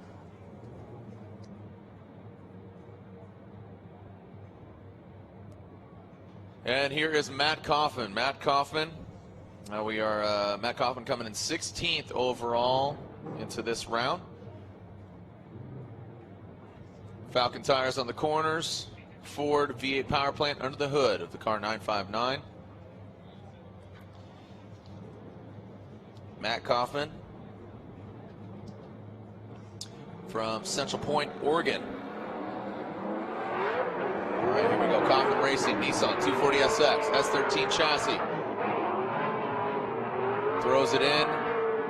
Look at that. No wavering. Nice job there by Kaufman. Working it high towards the latter portion of that rear clipping zone. Shallow angle there, but he does dial it in as far as line. And then bringing that second rear clipping zone. Listen to that. Just sounding like a fighter jet out there. And past that final rear clipping zone. So Ryan, an 82 on his first run. What do you think? Yeah, well, I mean, definitely the fluidity is pretty on point for Matt Kaufman. He may not get the highest line points, as you can see right here. He's kind of on a mid-high line, but fluid motion as he comes off the bank right into inside clip number 1. Great throttle control, gets right back on, a little bit of brake, and right here does a much better job staying deep into this zone right here. He's going to come off just right at the exact moment and then hit that inside clip. So I think that's going to be pretty competitive to his run number 1. Ryan? Yes, I believe so as well. He did a nice rotation at inside clip 1. Like you said, he had a slightly lower angle, but the car looked really settled throughout the course. He didn't really make any corrections. Once he got to angle, he kept it and stayed on throttle. So in that sense, he was really solid. Outside zone 2, he just looked very slow.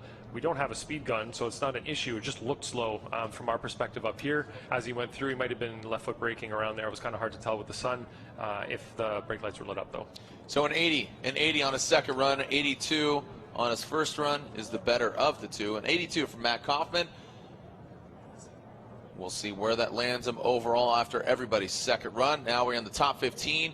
And Chelsea Denofa. Chelsea Denofa, we've seen him now. This is the third car we've seen him in the season after just a glorious beginning to this 2016 season.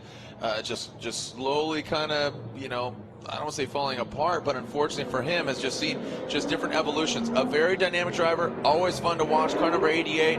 It's all about Back to the Future. Let's see what he puts down here right now. As Chelsea Denofa, BC Racing, now running that V8 powered S14 on GT radials.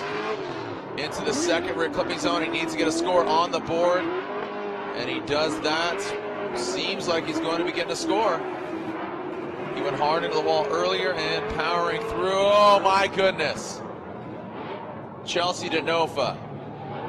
Let's take a look at this again, Ryan, and the judges seem to be a little perturbed.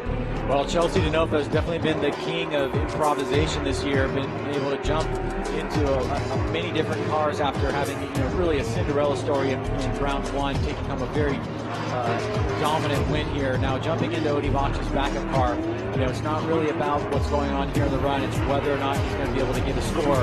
And the trickiest part that the judges have to look at is this section right there. Does he unwind before the finish line? That was a very key point, and I'll let Ryan pick it up and give some thoughts. Exhale. We're going to watch the replay one more time, but this looks like he straightened up before he crossed the finish line. And I know people at home are going to say, why are you zeroing this out? Why does it matter?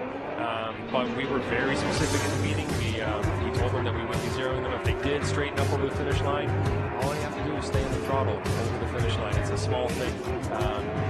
And it's unfortunate because he did have a zero in his first run. He did work pretty hard to get the car back out here after that crash. So let's watch it. As he approaches the finish line, you can see a couple of e-brake corrections there. Not a whole lot of angle throughout the run, but he's able to maintain drift through most of it, except at the finish line. Oh, wow. Well, Ryan Lantain, I can hear the empathy out of your voice there for Chelsea DeAnda. But as you said, this is something that Alec Honadale did previously as well, and he has a zero. Yeah, I mean, they certainly have to be consistent. If they're going to give it to one and it's very similar, they have to give it to another. There's, you can obviously hear it in Ryan's voice that he's dissatisfied that this is what he has to do, but he's got to hold himself to his own standard, and he made it very, very clear in the drivers' meeting that was an important aspect of finishing up the run. So Chelsea DeAnda will receive a zero. That means right now that our top three qualifying drivers will have buys. So that's a huge piece of the puzzle, especially Chris Forsberg's currently sitting second. YOSHIHARA currently sitting first. You see Justin Pollock, McCory, and Field, they're top five. So you got to think what's going through Vaughn Gittin Jr.'s mind, Frederick Osbo. They're calculating everything here. But regardless, right now it's all about the Oracle Lighting Dodge Viper Gas Monkey Energy on Achilles Radial's Dodge Viper of Dean. Whoa, working his way up the bank in that Dodge Viper. Mashing the throttle. See how he does past that front clip, a quick lift. An interesting approach to that front clip. Now does a good job into the second rear clipping zone. Comes out of it a little early and powers through the finish line. So let's take a look at Dean slow it down once again here, Ryan. Well, Dean sitting on that 76 and looking to better that. Decent start on the bank here. Broken up into two sectors, 5 points each per line. You can see he's going to really miss that inside clip. Low angle and deep down off of the third hash mark. So definitely going to get some line points deduction there as he wraps around this last inside clip. Much better job there. And just unwinds it a little bit right in that outer zone. Ryan, what was the takeaway there from Dean Carnage Carney? Well, we talked to him earlier today about his practice yesterday, and we noticed that the car wasn't as powerful, I guess. It wasn't really powering through the course the way we expected it to. We've seen in previous years, and he said his supercharger's been kind of giving him some headaches a little bit. And you can kind of see throughout the course the lack of angle and not really reaching out to the zones the way that he really could or should.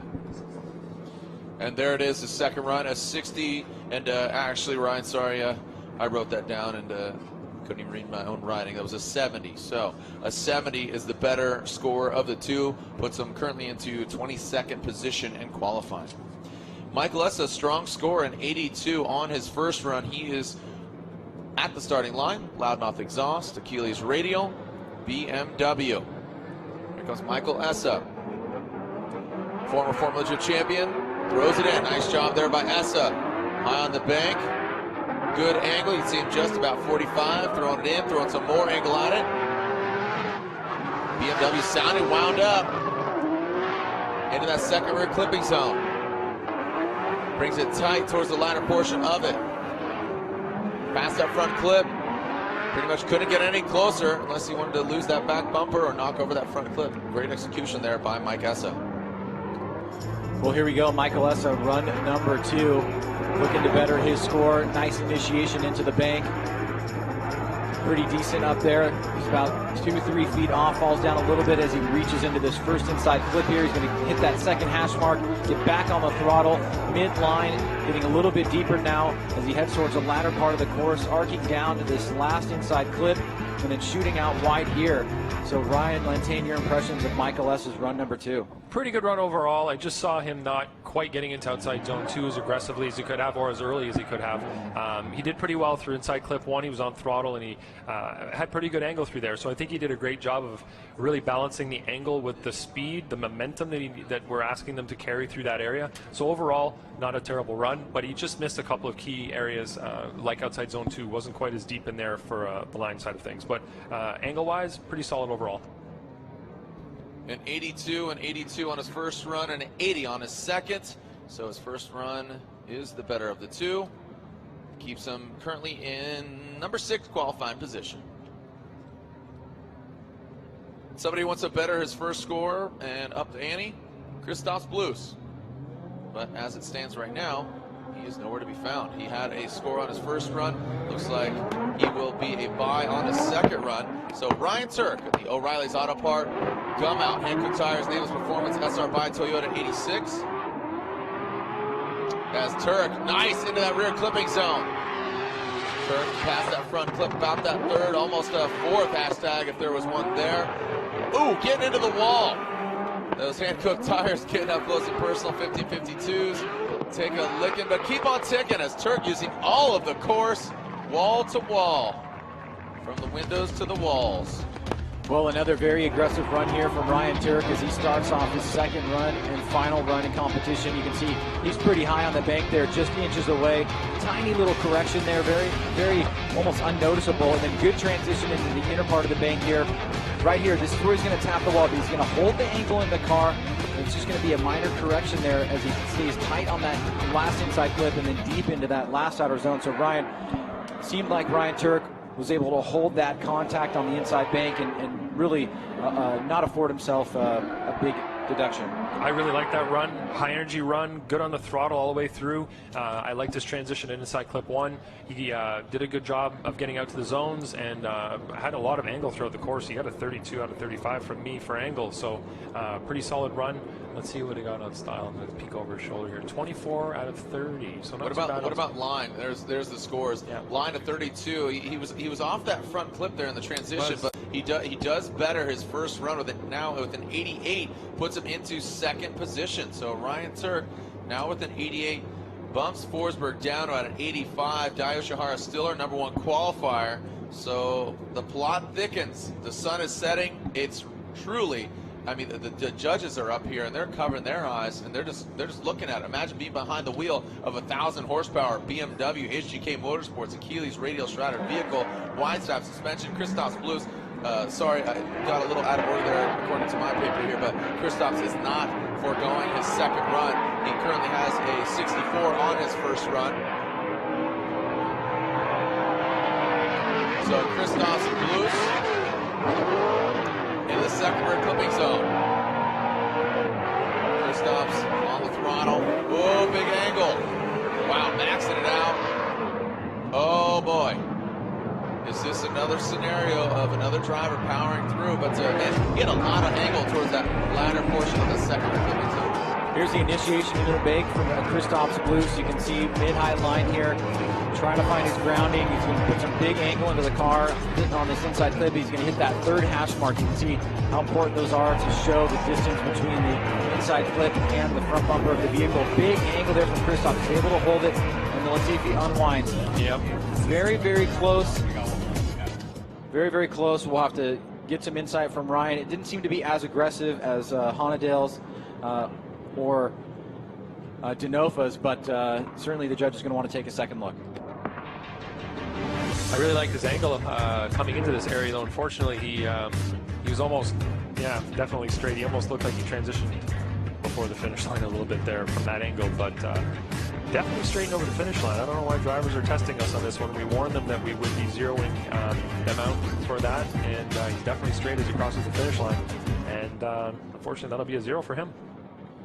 All right, so another scenario of a driver straightening out, rearing its ugly head, and Man, as you can see, the sun ablazing. Christos Blues did get a score on his first run, but there's a 0 on his second. So that holds him at currently 25th.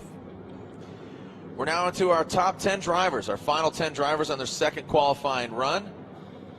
Tyler McCory, The Rock, Lightning Cord, bringing the power. Mobile One, Falcon Tires, GoPro, Chevrolet Camaro, I like how I said that. Chevrolet Camaro. Tyler McCory, bringing the pain right now. Nice big angle. Don't worry, he doesn't have a big head like he has on the roof of his vehicle. Smiling at you. Bringing it to the second rear clipping zone, lifting off, working it in.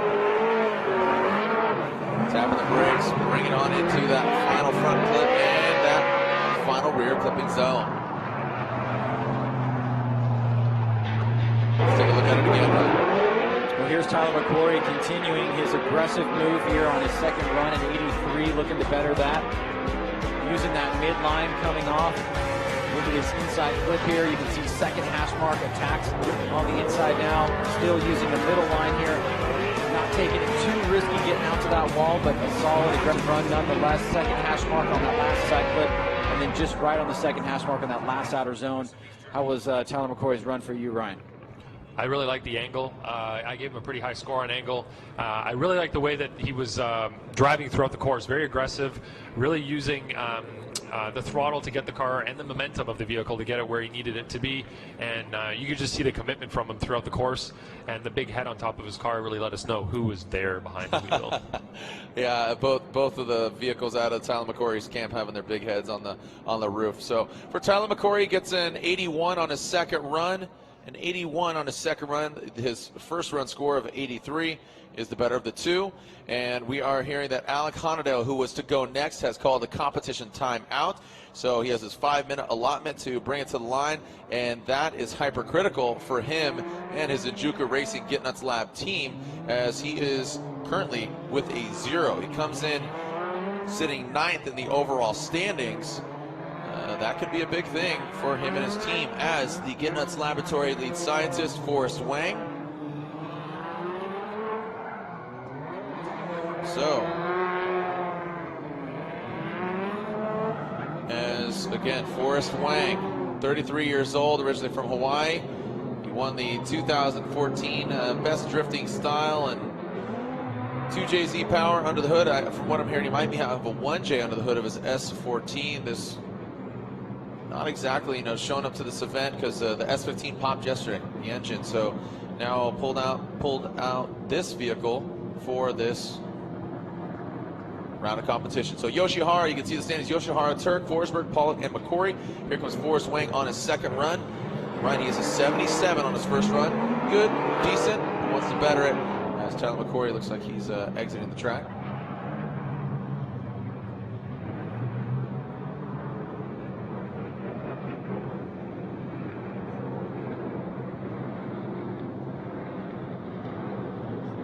So here we go, Forrest Wang.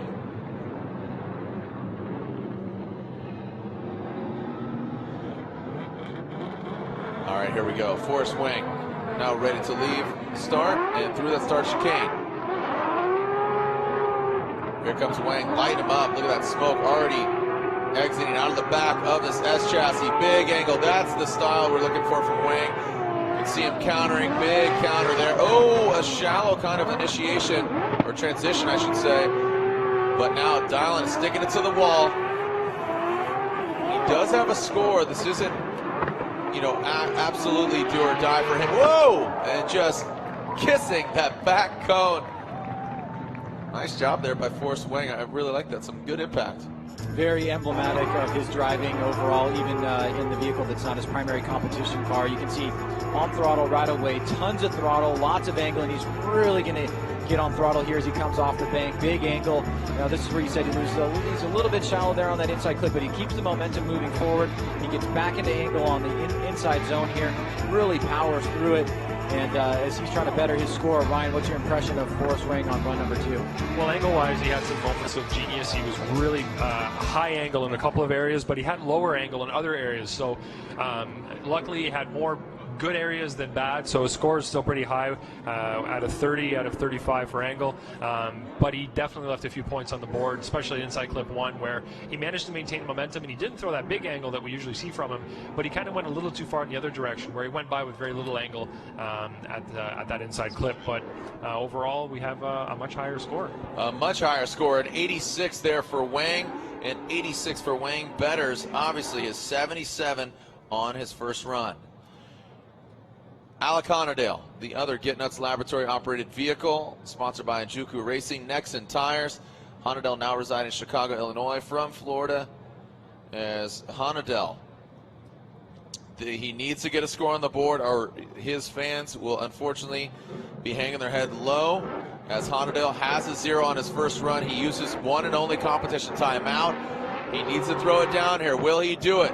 Honordale initiates. You see him dropping down quickly. Works his way back up. Looks like the car's gripping up. The temperature's changing. A quick transition past that front clip. Works into the second rear clipping zone. Stay on throttle. You see him working that left foot brake. Oh, he does drift through. All right, so no straightening, not lifting up. So Honordale. Well, here we go. Let's take a look at Alec. And again, we just want to emphasize he just needs a non-zero run to make it into the competition tomorrow. Looks like he was struggling up on the bank, really holding on to it there. But as he gets into the middle bank here, I don't see any areas of zero, Ryan, and a little bit of spark here towards the end as he maxes out the angle and just scrapes a bumper there. Yeah, we all went, whoa, as he got over the finish line, but he managed to maintain the angle and not spin. He definitely has been kind of behind the car a little bit as he's been driving through the course on that run. He was not fully comfortable, I don't think, with the car. You could tell he was doing a lot of left foot braking to try to correct the line, the angle of the vehicle, and he wasn't getting the car where he wanted it to be. So he was trying to adjust it to get it where it should have been, and he had to make quite a few corrections to do that. So not the prettiest, as our friend Jarrod would say, but he managed to get a score on the board, finished strong with that big angle, so put a bit of an exclamation point on it before he got off the track. I'm going to put down a cease and desist, Ryan Lantain. You can no longer use that term. That's a trademark term that I've used and come up with. Well, you used it today, so I'm just repeating it. So. I know. I'm all joking aside. A 61 for Honordale, as you said, Ryan. He needs a non-zero run, and he does that.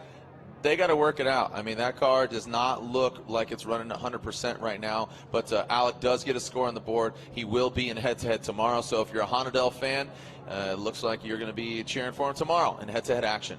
DAIJIRO YOSHIHARA, currently our #1 qualifier. Turn 14 distribution, ARC Design, Falcon Tires, turbocharged, LS, Subaru BRZ. It's a mouthful. It's a trackful. He's got a big score, an 89.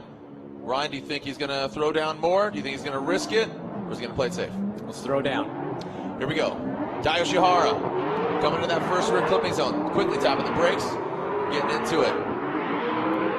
Nice job. Very calm, cool, collect. Works it high just to show a little bit of dominance here. Shallow on the angle, but nice on the line. Into that second rear clipping zone. Works it tightly.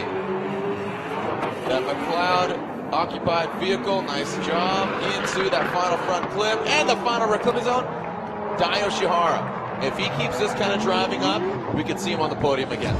Well, he certainly is utilizing a lot of the course here and really staying deep into the zones. You can see he's on a mid-high line here, and then he reaches up towards the end as he exits the big bank. He's going to stay nice and tight on that inside clip, and he follows the yellow line all the way around into this inside bank here. He's not all the way up against the wall, but he's pretty deep. As he comes off, he's going to reach right in that inside clip, perfect there, and then real deep in that last outer zone. So very similar to run #1. You think that is going to be in the range of an 89 or better for DAIJIRO YOSHIHARA? That was definitely a beautiful approach to outside zone 2. Andy mentioned it, and I think we both noticed it over here. Looks really, really confident, and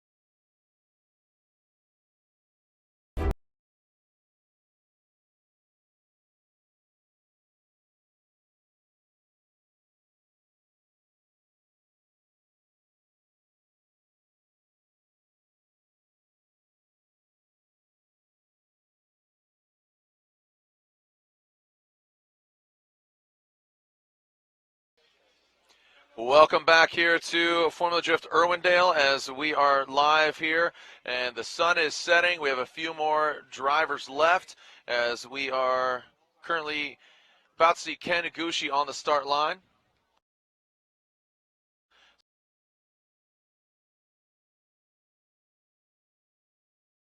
DAIJIRO got a score of 86 on his second run, had some technical difficulties there, and 86 on YOSHIHARA's second qualifying run, and 89 on his first. Proved to be the better of the two, but he is still our #1 qualifier. There's Ken Iguchi's stats. Second place overall in 2015 in the Pro FD Championship. As, again, Ken Iguchi, like to see a win. We saw him on the podium a few times here in this SR by Toyota GT86. You can see that estimated 800 plus horsepower of the 2JZ. Let's see how he throws down here. He currently has a 79 on his first qualifying run. Can he better it? Here comes the Goosh, Ken Iguchi, car number 21. All right, Goosh throwing it down. Angling into that first rear clipping zone. Transitioning through into the second rear clipping zone. Ken Iguchi now bring it all the way home. Let's see how he does. Tighten it up. Boom, down there. Nice job. Ken Iguchi powers through. That was definitely after the finish line, but get a little nerve-wracking there. As now Goosh taking a look at it again. You see him middle line. See him hitting the center line divide, gets high towards the ladder portion. Past the front clip into this second rear clipping zone. Works his way out and then tightens it back up. Nice job there. And yeah, definitely looks like he straightened out, but past that finish line by comparison to some of the other drivers.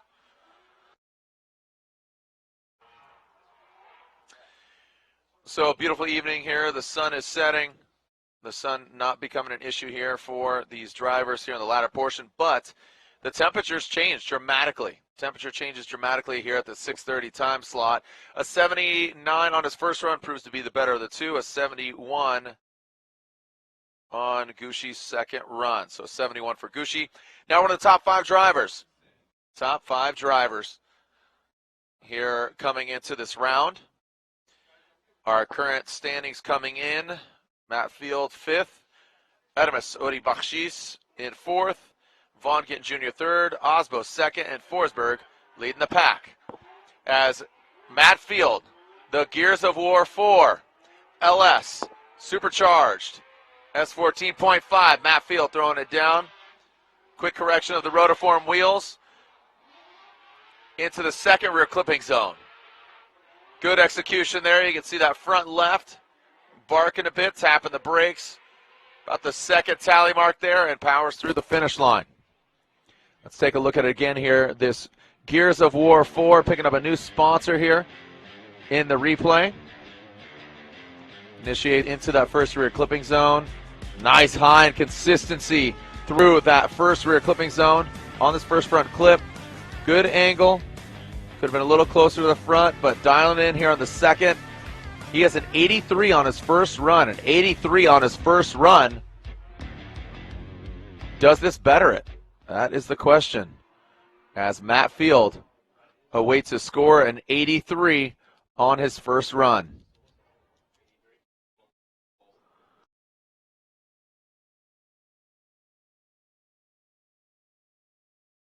And there it is, an 83. So an identical score for Matt Field. So it does not better it, but holds firm at an 83 on his second run. Adamus Odi Bakshis. Odi Bakshis, car number 723. And here he comes. Arc Performance, Fuel Suspension, Falcon Tires, Hyundai Genesis Coupe. Into that first rear clipping zone. Odi. Middle line. Keeps it safe. past that front clip. Working it in to that second rear clipping zone. Listen to that exhaust note. Pushing it through the floor. Woo! Dialing it in. All right, let's take a look at this again with our Air Force replay. Odie, you see, throw it in, nice and aggressive. Keeps it middle of the line. Stays consistent. Those bright green drifts wheels. Showcasing minimal corrections, and nice job on that second rear clipping zone. And past that final front clip, and really good execution on that rear clipping zone. So he had a 79 on his first run, a 79 from Odie on his first run.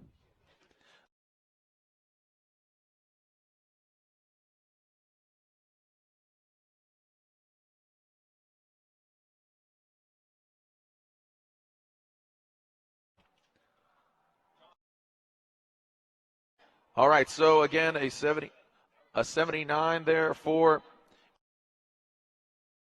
a 79 on Odie's first score. We're waiting for his second score as he patiently awaits. We are in our final four drivers. Just an FYI, if you're in the building, autograph signing at 6:45.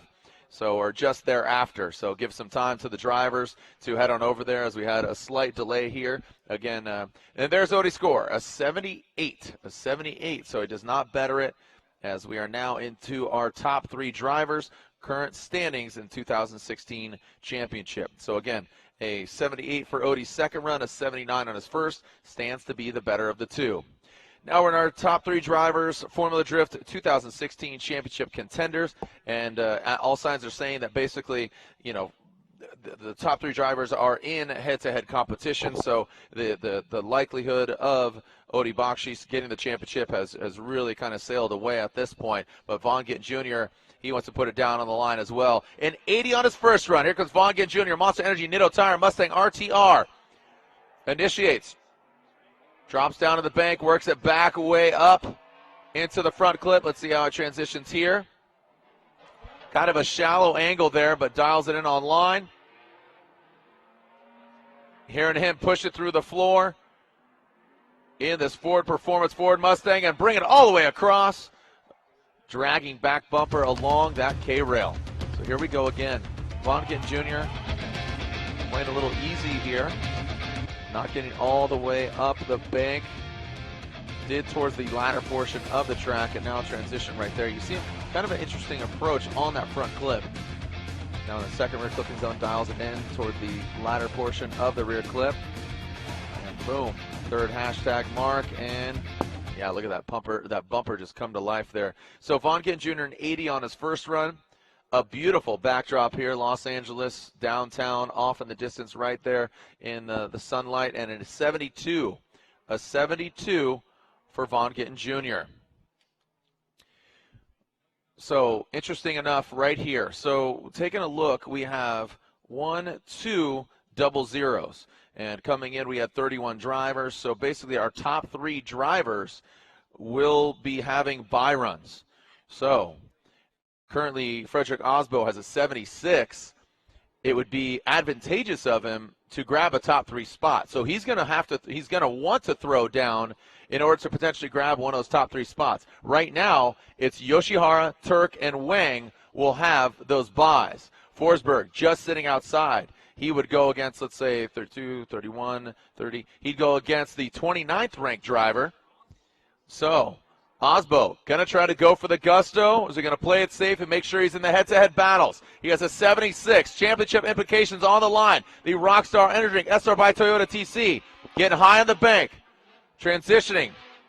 About the third tally mark on that front clip. Brings it in second rear clipping zone. Nice job on that second outer zone. Brings it in a lot better than his first qualifying run and brings it across the finish line. Counters, but definitely across and past that finish line. Let's take a look at this again. Like I said, going for the gusto. Is he going to get one of those, I would call them coveted spots, the fast pass to the top 16. Osbo keeps it high, drops down, quick angle. He's about the second or third tally mark into that second rear clipping zone. You see him throw a little more angle at it. Keeps it dialed, almost sticks it to the wall, but does a really good job. Good execution. Second tally mark there, and uses the whole course from that front clip to that rear clipping zone. Is that one of those coveted top 3 spots to get him a bye and a fast pass into the top 16? And no, it is not. But he does better score with an 81. An 81 there for Frederick Osbo puts him into the 11th position. So Chris Forsberg right now is our current points leader coming to this round. He has a score of 85. He's currently 4th in qualifying.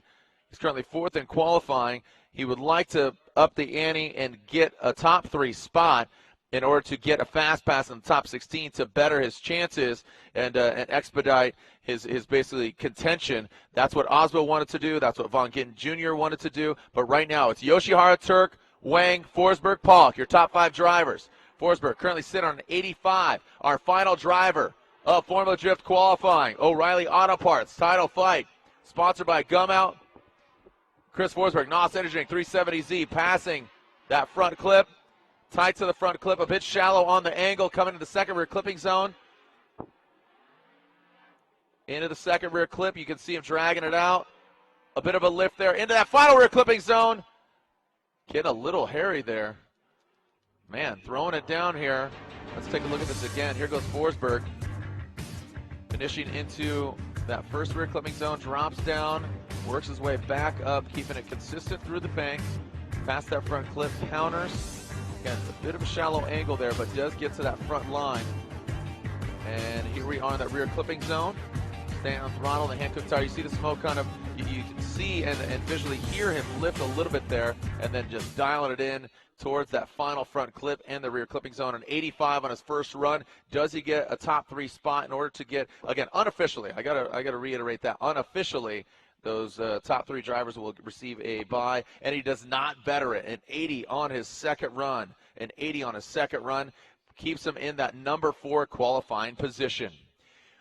So interesting things unfold as far as our championship.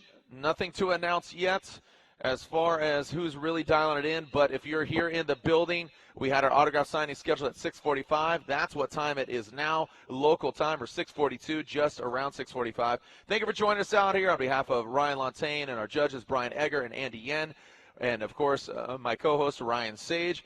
My name is Jarrod DeAnda. We'll see you guys tomorrow, guys and gals, if you're here in the building. Join us at our dedicated Formula Drift autograph session. Talking about tomorrow, the live stream. We go live tomorrow at 3:30 local time. 3:30 local time for the round of 32. Thanks for joining us out here for round 8 of the Formula Drift Championship presented by Blackview Dash Cameras. This is the O'Reilly Auto Parts title fight sponsored by Gum Out. We'll see you tomorrow, or we'll see you here in the paddock. Thanks for joining us. Again, on behalf of everybody, this is Jarrod DeAnda. We'll see you online, or we'll see you another time. Send it.